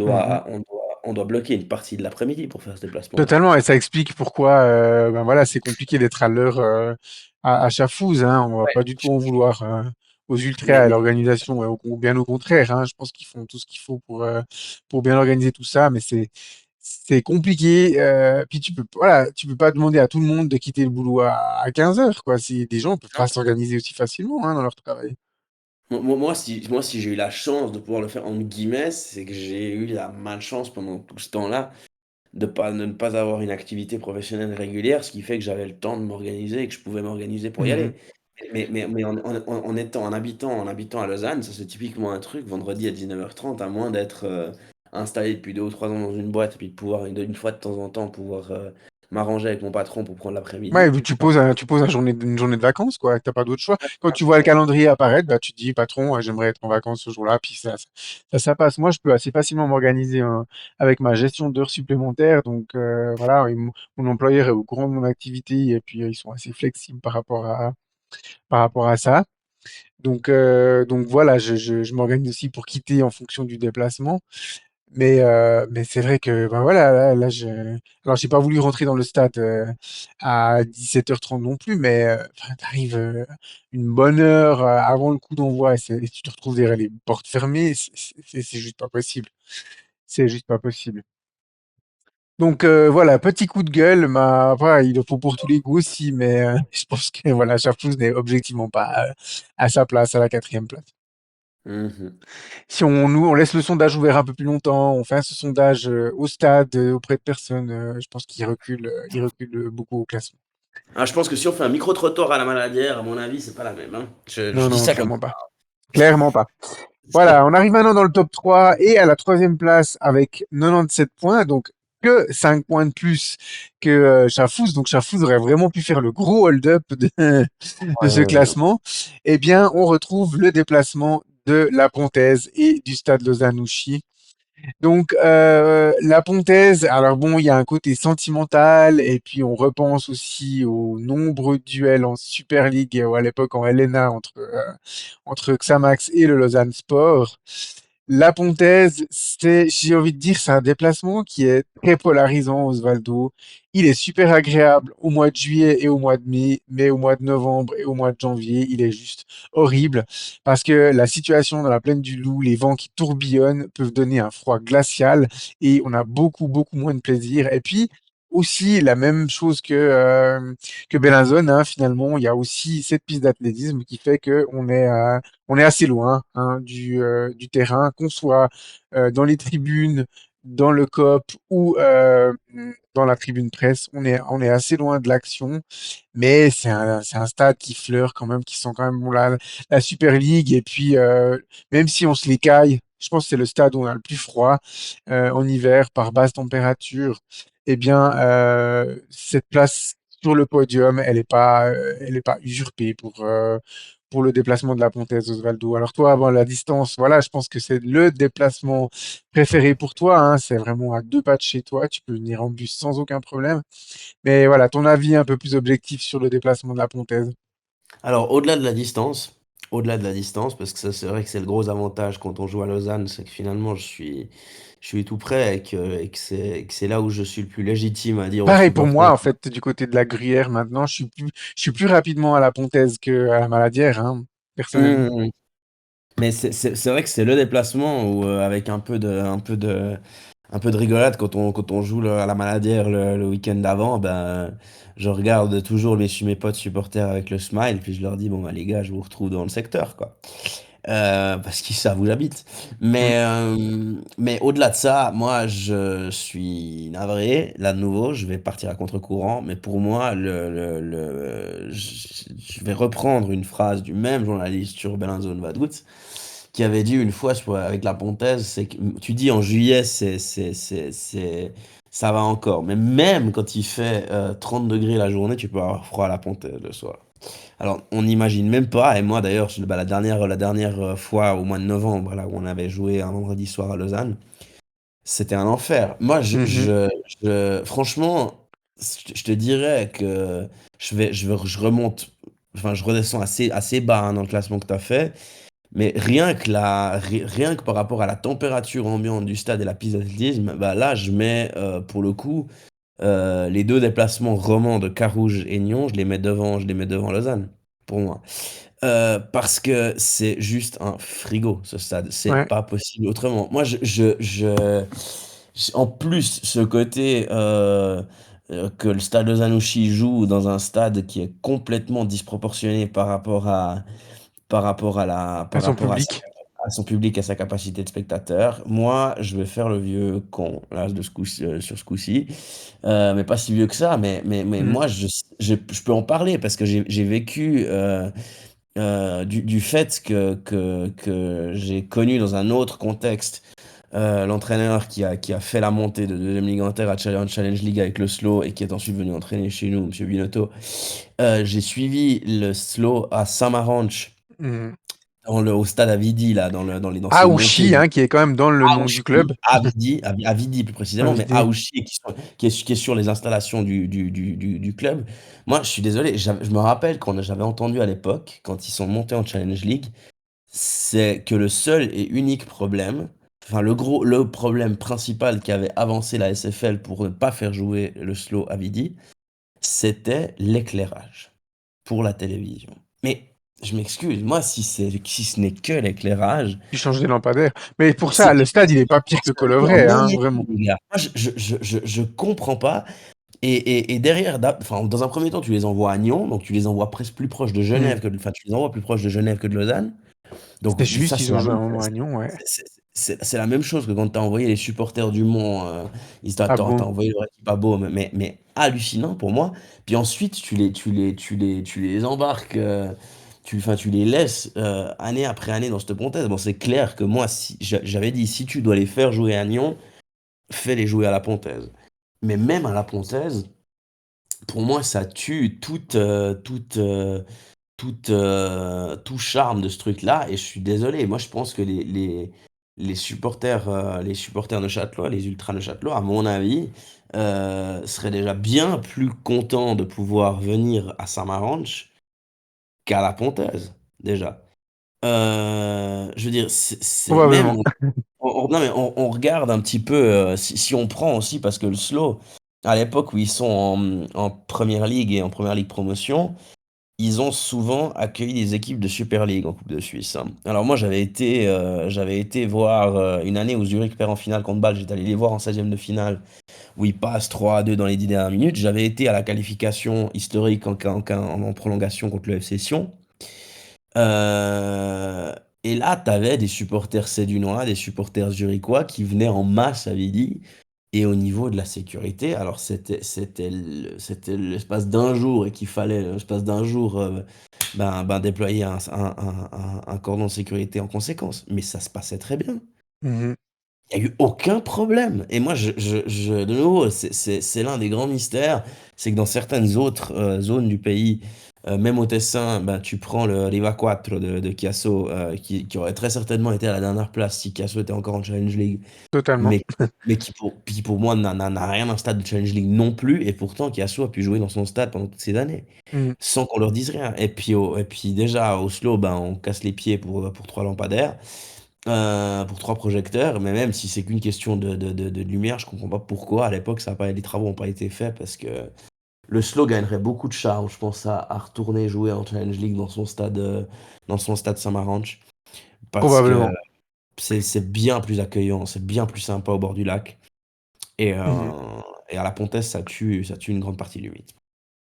Effectivement, on arrive dans le duo tête et là, ben, aucune surprise. Je m'attendais à retrouver ces deux déplacements-là qui restent, qui trustaient les deux premières places et assez nettement puisque le deuxième a récolté 138 points, 97 hein, pour le Stade Lausanne, et le premier 144 points. Donc ça s'est joué à très très peu de choses. Ça a été très serré entre les deux.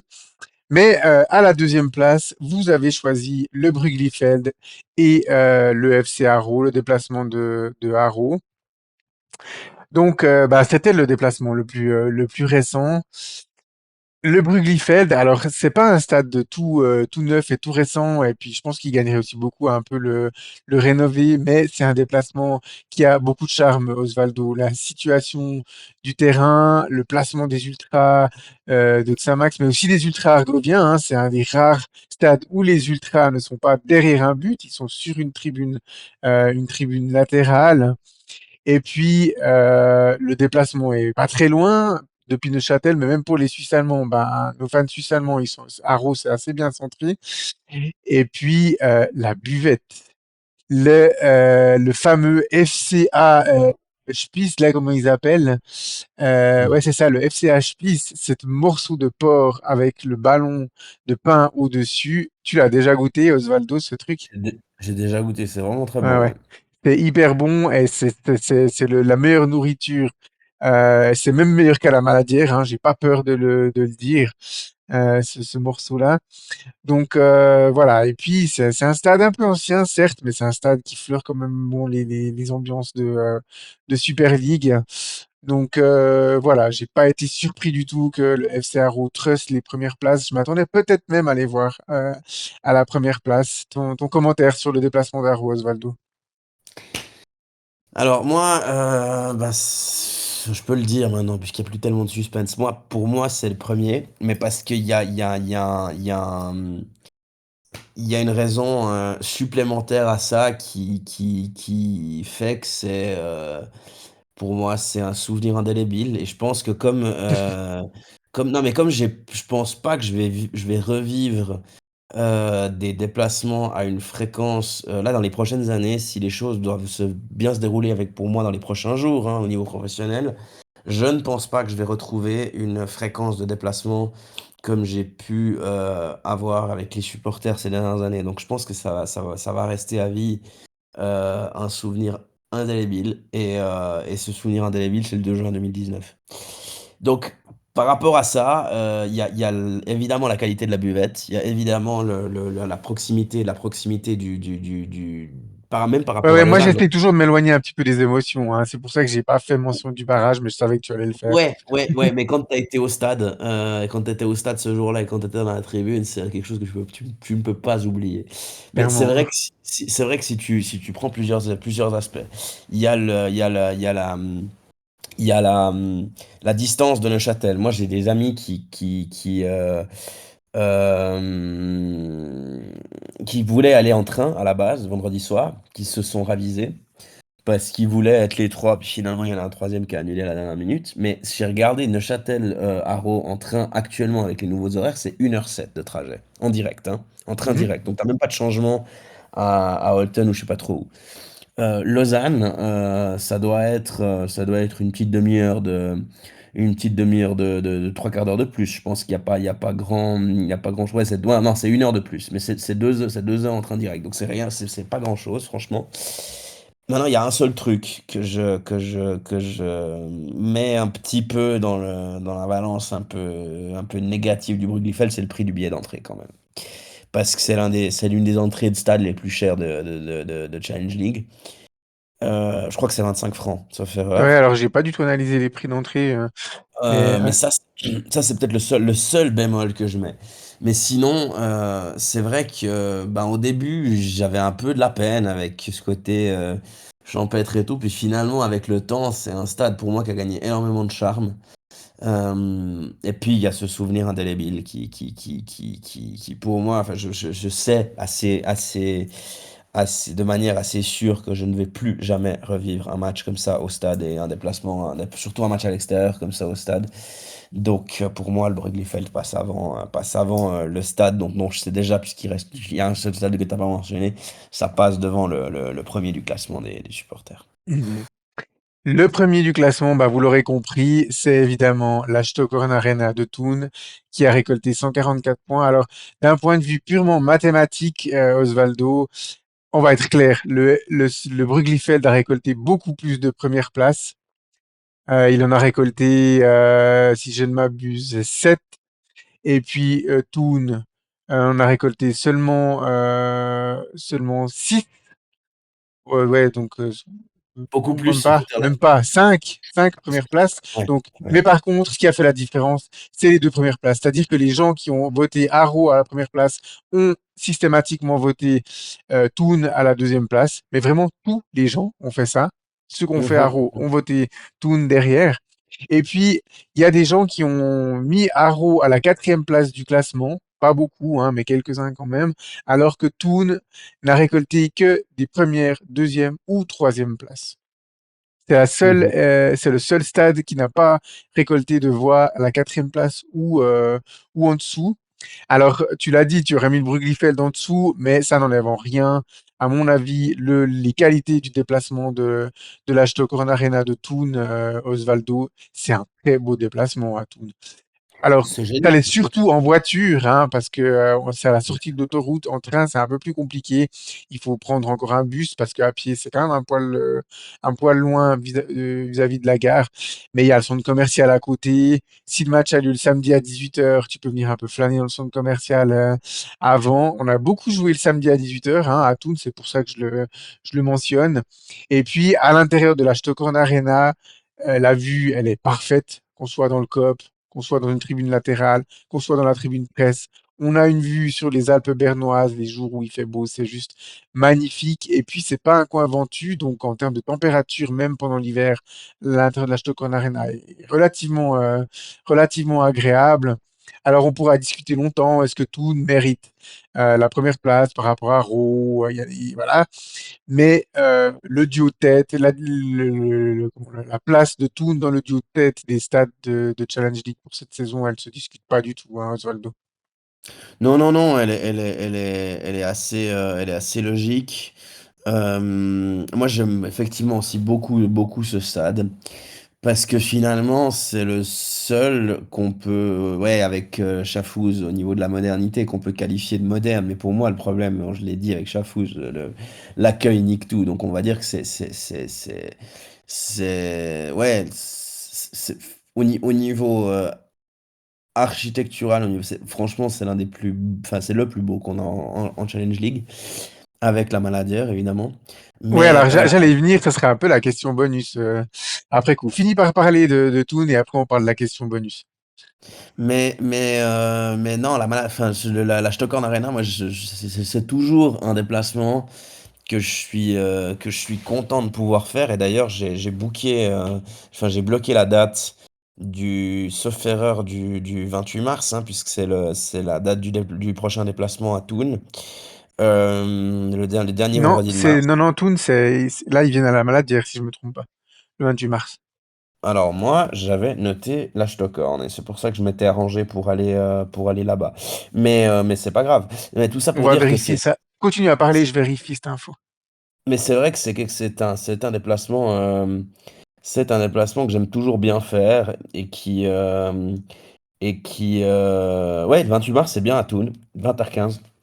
Donc non, c'est un déplacement que j'aime toujours bien faire et puis qui est vraiment, comme tu l'as dit, chaleureux. La température, alors que tu es quand même au milieu des montagnes, on pourrait se dire il fait froid et tout, mais franchement, c'est très agréable que ce soit en été ou en automne ou en hiver. Donc ouais, c'est effectivement, on va dire que la place dans le duo tête est justifiée. Puisque moi, je le Mhm. mets pas premier. On va dire ça comme ça. Ouais, ouais, tu l'aurais mis deuxième, on l'a bien compris. Mais voilà, je crois que les chiffres montrent clairement que ce sont vos deux déplacements préférés. Maintenant, la question un petit peu subsidiaire. Pour nos adversaires qui devraient faire le même exercice, est-ce que tu penses que la Maladière est en capacité de bousculer le duo de tête dans le cœur de nos supporters adverses concernant la qualité du déplacement?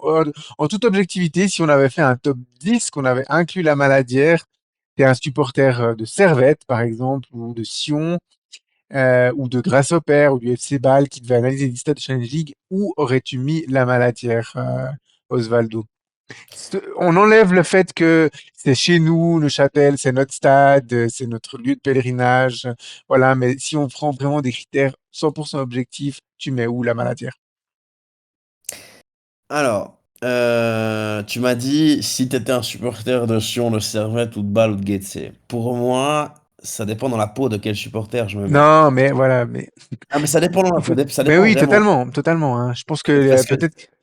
parce que dans le cas de Sion ou de Servette, mais encore plus particulièrement de Sion, on le sait très bien. D'ailleurs, les Suédois nous le démontrent à chaque fois qu'ils viennent jouer à Neuchâtel. À chaque fois que leur équipe vient jouer à Mais on Neuchâtel, tourne pas trop autour du pot, Osvaldo. Et où tu mets la Maladière? On a compris que voilà, le contexte dépend un petit peu d'une ouais. personne à l'autre, mais sur des critères plus objectifs. Tu mets où la Maladière? Moi, je la mets en tout cas dans le trio, ça c'est sûr et certain. Maintenant, peut-être que je la mets, peut-être que je shoot Haro du duo de tête pour mettre la Maladière par rapport à la modernité du stade. Peut-être. Maintenant, ce que je Mhm. ne sais pas, c'est comment se passe le service buvette dans le secteur visiteur. Parce que je sais que de ce point de vue-là, la Maladière, ces dernières années, on sait que beaucoup de supporters de De- Xamax ont pu gueuler par rapport à ça et que le service n'est pas toujours extraordinaire. Donc je sais pas vraiment comment ça se passe du côté du secteur visiteur. Si c'est la même, si c'est la même chose que pour le service, si le service est le même, à la même qualité dans le secteur domicile et dans le secteur visiteur, je pense que c'est top 3 mais ça peut pas déloger Haro et Toon. Si le service dans le secteur visiteur est un peu meilleur, je pense que ça déloge Haro du top 2. Mhm. Ouais, Voilà. ouais, j'étais un petit peu bousculé par rapport à ça, mais Ah, du mais coup, c'est voilà. vrai que, ouais, ouais, alors pour moi, c'est clair que c'est devant Bellinzone, c'est devant Vaduz, c'est devant Wild, c'est devant Nyon, c'est devant Carouge, c'est devant Chafouz, c'est devant le Stade Lausanne. Pour moi, j'ai absolument aucun doute qu'on serait dans le top 3 du classement pour nos adversaires. Peut-être que les Chafouzois, ils auraient le même argument que le nôtre à l'inverse, que c'est chiant de venir jouer à Neuchâtel un vendredi soir. Comme, mais bon, je pense que pour eux, Carouge, c'est encore pire, par exemple. Mais voilà, la Maladière, enfin, en voiture, il y a un parking au-dessous avec des tarifs qui sont pas excessifs pour venir voir un match de foot. Le billet d'entrée n'est pas non plus excessif à la Maladière que tu disais avant. Alors, c'est un peu un frigo des fois quand il y a la bise qui tourne à l'intérieur. L'hiver, on peut avoir froid à la Maladière. Mais voilà, c'est quand même une super situation. Si tu as des matchs dans la belle saison, tu peux venir un peu avant, tu profites du bord du lac. Tu viens en transport public, tu as un arrêt de bus maintenant avec ce nouveau bus qui va au Nid du Crot qui s'arrête juste devant le stade. Mais même avant, avec le bus qui va à Marin, t'es à 200-300 mètres du stade. Pour le COP ou l'adversaire, la gare, tu descends, c'est un quart d'heure à pied à tout péter. C'est un chouette chemin. Franchement, c'est une belle situation. C'était déjà une belle situation, l'ancienne Maladière, mais le nouveau stade, en plus, comme ça, surélevé et tout, c'est une bonne situation. Moi, objectivement, je le mettrais au même niveau que Toon. Ce serait difficile d'analyser. C'est un peu les mêmes critères, hein, je dirais. Après, ce qui est un peu embêtant, c'est que ça peut, suivant l'heure à laquelle le match vient, tu peux être un peu dans les bouchons quand t'arrives, à la Maladière, si tu sors, depuis l'autoroute, depuis les tunnels. Alors qu'à Toon, t'as la sortie d'autoroute et bam, t'es direct au stade. Mais ça, pour moi, ça joue des coudes avec Toon, ce déplacement. Et puis à l'intérieur, les ultras adverses, c'est juste top, quoi. Ils sont hyper bien placés derrière un but. Enfin, c'est aussi, c'est vraiment pas mal. Objectivement, la Maladière. Je pense que nos adversaires doivent kiffer venir à la Maladière. Surtout les Tournois et les Argoviens, à mon avis. Neuch aussi, il y a une sortie de l'autoroute, il y a une sortie de l'autoroute pour le Ouais, ouais, stade, c'est hein. pas loin, c'est pas très loin. En soi, tu sors de Oui, oui, il l'autoroute, y a 300 mètres, on est d'accord, c'est vrai. c'est un peu comme avec Tourbillon, hein, de ce point de Mhm. vue-là. Quand on va en quart, et moi c'est parce que typiquement la saison passée, quand on a joué contre Sion, on a fait le déplacement de l'automne, on l'a fait en train, et le déplacement du printemps, on l'a fait en quart parce que c'était un mardi soir. L'avantage quand tu vas en quart à Sion, c'est que c'est aussi que le stade, il est la sortie de l'autoroute, t'as le stade juste derrière. Donc en soi, franchement, c'est pas dérangeant. Et puis tu parlais de la distance avec la gare. Ça me permet de faire un petit aparté avec la ville qui m'a vu naître et son nouveau stade depuis quelques années. C'est qu'à Neuch, au moins, il y a eu l'intelligence de dire le secteur visiteur, on le place le plus proche de la gare par rapport à d'où arrivent les supporters et qu'il n'y a pas de. Et voilà, que la sécurité dans la ville, enfin, que tout est fait Mhm. pour que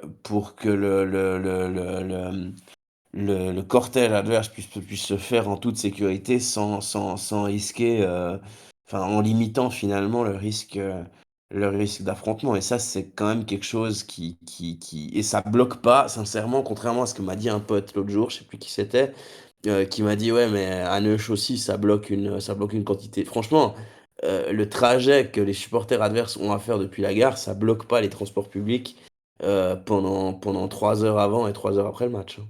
Non, non. C'est, c'est pas un cortège d'une heure, c'est un cortège d'un quart d'heure à la descente, à l'aller et à la montée au retour. T'as une ou deux routes à traverser, ok, tu passes devant l'église rouge, directement derrière le secteur, enfin, derrière le secteur visiteur. C'est pas dingue, c'est pas dingo, et franchement, c'est pas. Franchement, je serais un supporter, si j'étais un supporter adverse, particulièrement si je venais en train et puis que mes supporters se déplaçaient en train. Ce serait l'un de mes déplacements préférés, Neuch. Mhm. Ouais, ouais, je Très pense honnêtement. on a une belle situation, comme dirait le personnage dans Astérix et Obélix Mission Cléopâtre. Dirait Otis, voilà, le scribe. Donc Ouais, voilà, ça ouais, ouais. conclut cette petite rubrique. N'hésitez pas à réagir sur nos réseaux si vous voulez, ou si vous vous amenez au jeu de ou placer la maladie dans ce classement. C'est avec plaisir qu'on récoltera vos avis et puis on en débattra peut-être dans notre prochain live en direct sur Instagram. Voilà, une longue rubrique, mais une rubrique assez sympathique à faire, Osvaldo. On peut passer à la rubrique suivante.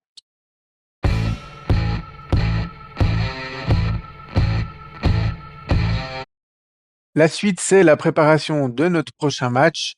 Et puis, est-ce qu'on commence une série ou pas? Visiblement pas, puisqu'on a déjà tout le calendrier maintenant qui est prévu pour le troisième tour. C'est un deuxième match consécutif à la Maladière le dimanche.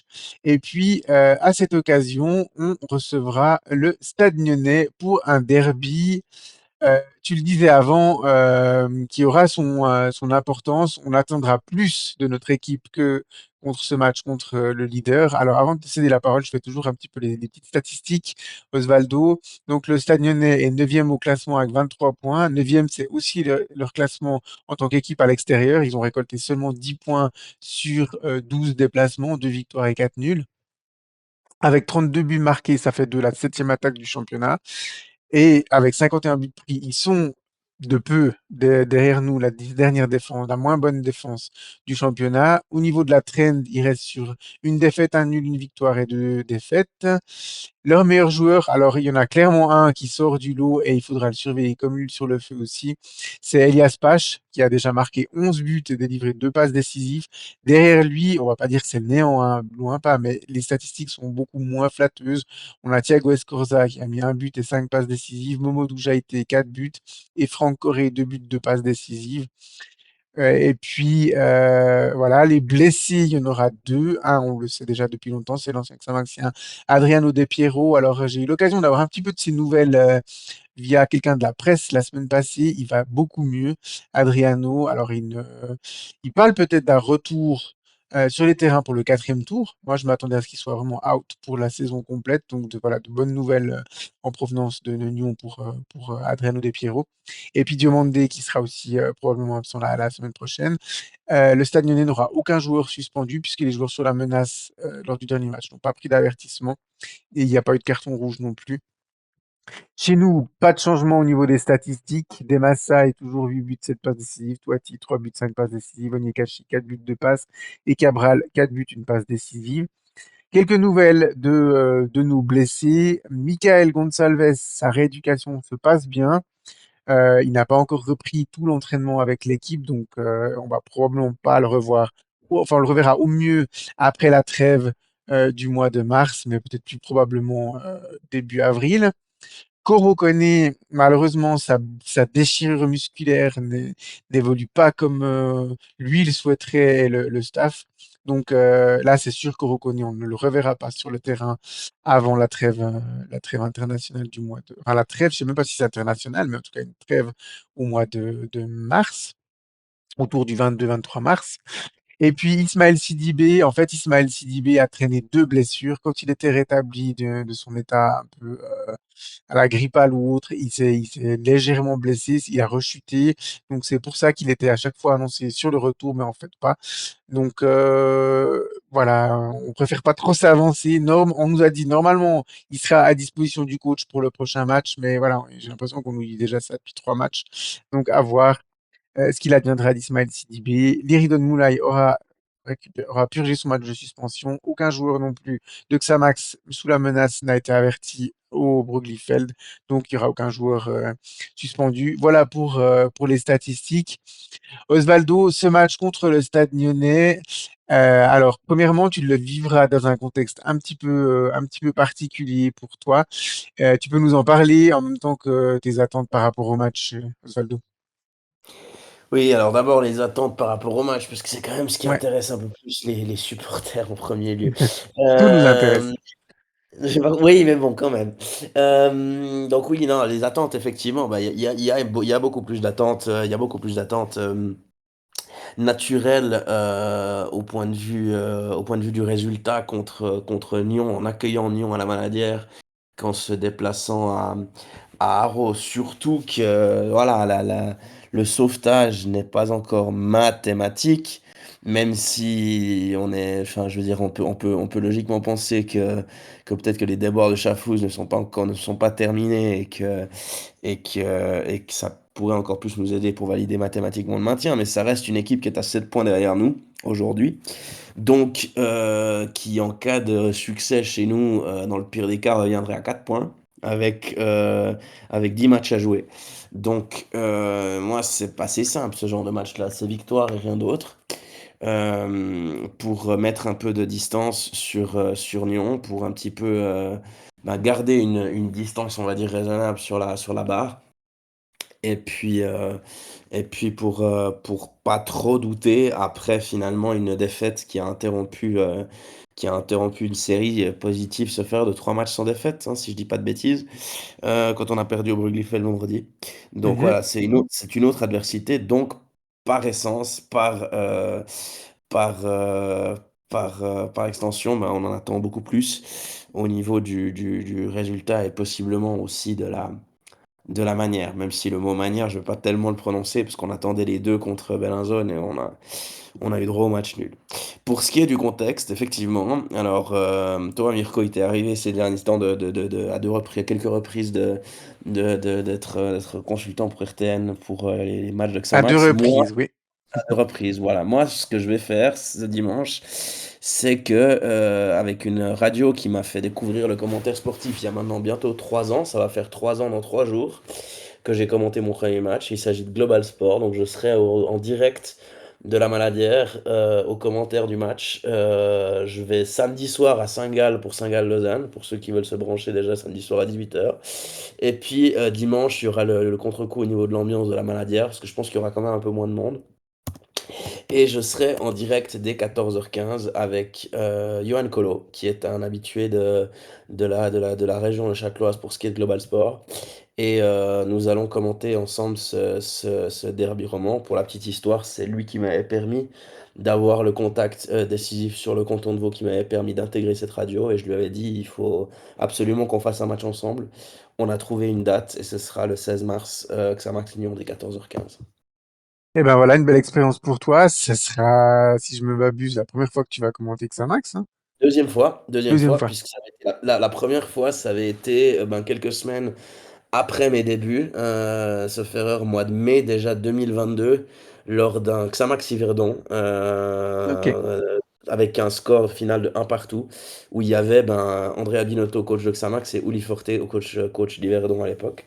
Mhm. Donc ça sera le deuxième match commenté de Xamax pour Global, et puis la deuxième fois que ce sera un derby également, enfin un derby roman dans le cas présent. Ouais. Voilà. Effectivement, moi j'ai un peu cette attente aussi de refaire de la Maladière un endroit difficile à jouer pour nos adversaires. On avait bien réussi à faire ça pendant 60 minutes contre Bellinzone. Moi, je m'attends au match de Bellinzone, mais durant 90 minutes, en fait, où on arrive à poser notre jeu, à proposer de la jouerie et à concrétiser les actions. Et, euh, et puis, voilà, puis à battre le Stade Lyonnais, à les mettre à 10 points, ce qui serait un gros avantage aussi par rapport à eux. Chafouz, on n'en parle pas parce qu'ils sont à 21, mais potentiellement, ils sont à 18, hein, avec encore le retrait de 3 points pour des raisons administratives. Donc voilà, on doit effectivement écarter le plus vite possible tout risque de glissade et puis voilà, finir la saison le plus haut possible. Je pense que voilà, les deux premières places sont totalement inaccessibles. La troisième sera compliquée, il commence à y avoir 12 points de retard sur Étoile Carouge qui faiblit un peu, mais pas trop non plus. Ils font encore quand même des résultats. Ils sont quand même sur 5 matchs sans défaite, dont 3 victoires. Donc, ils gardent un rythme d'équipe du haut du tableau comparé à nous et comparé à Ville-Vaduz. C'est le Stade Lausanne devant nous qui ont pas non plus un rythme de folie. Donc, voilà, refaire de la maladie un endroit difficile à jouer puis confirmer les bonnes dispositions qu'il y avait eu parce qu'on sait qu'en face, on n'aura pas la défense du FC Arrow. Donc, il y aura sans doute la possibilité plus facilement de se créer des occasions. Donc, voilà un peu les attentes pour ce match. Et puis un Stade Lyonnais qui vit beaucoup sur les, les, euh, les chiffres d'Elias Pache, hein. Moi, je m'attendais peut-être à le voir partir, ce mercato-là, Pache. Voilà, il a fait un choix qui était de rester. Je sais pas s'il a eu des offres ou pas, mais c'est un joueur qui aura peut-être sa chance à l'échelon supplémentaire. Ou alors qui, s'il n'a pas de chance en Super League, il sera pris par une équipe qui visera vraiment la promotion en Super League la saison prochaine. Il est impliqué quand même sur 13 buts. Le Stade Lyonnais, on en a inscrit 32. Il est impliqué plus de un but sur trois. C'est énorme. C'est énorme à ce stade du championnat, hein. Si c'est après 3 tours, c'est pas la même, mais après 25 journées, être impliqué sur plus d'un tiers des buts, c'est des chiffres, on va dire, dignes de Raphaël Nuzzolo. Alors, quand il est revenu à Neuchâtel, il était aussi impliqué sur un nombre hallucinant de nos buts. Et même la première saison en Super League, il était impliqué sur pratiquement 50% de nos buts, je crois, de tête comme ça, hein, Osvaldo. Donc, Mhm. c'est vraiment des chiffres énormes et offensivement, ils sont vraiment très dépendants de ces performances. Donc, voilà pour les attentes de ce match. Voilà, on peut gentiment passer à la conclusion de l'épisode, Osvaldo.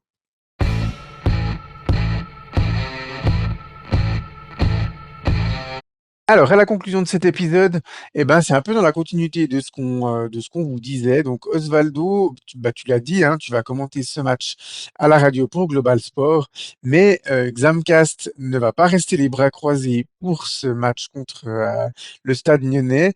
En fait, toi, tu vas doublement bosser ce dimanche, Osvaldo, puisque tu auras ta couverture du direct avec Global Sport. Et puis ensuite, Xamcast, toi et moi notamment, et d'autres membres encore à définir, on vous a préparé un petit truc un peu spécial, un petit événement un peu spécial, puisque nos interviews d'après-match seront pas tout à fait faits sur le même modèle que d'habitude. On vous proposera un débriefing en live avec les interviews un peu pêle-mêle en même temps. On réagira en direct à la fin du match et on aura Anthony Breza dessus et puis un ou deux joueurs encore à définir qui viendront aussi réagir eux à chaud devant nos micros. Et tout ce processus-là, tout ce live-là sera diffusé sur notre chaîne YouTube. Donc, si vous avez l'occasion de faire le déplacement, enfin, si vous n'avez pas l'occasion de faire le déplacement, connectez-vous. Et même si vous faites le déplacement à la Maladière, dès le coup de sifflet final, prenez vos téléphones, sortez notre chaîne YouTube et puis venez aussi nous poser des questions en direct. Plus il y aura de questions, plus ce sera vivant aussi. Et puis, Osvaldo, on aime bien nous réagir aussi en live aux questions des internautes comme ça. Donc, on trouvera de quoi nourrir le débriefing. Mais si les gens viennent nous poser des questions, ce sera encore plus sympa. Donc, c'est un test qu'on fait. On avait envie de proposer du contenu comme ça depuis un petit moment, hein, Osvaldo, donc on se réjouit de ça, n'est-ce pas?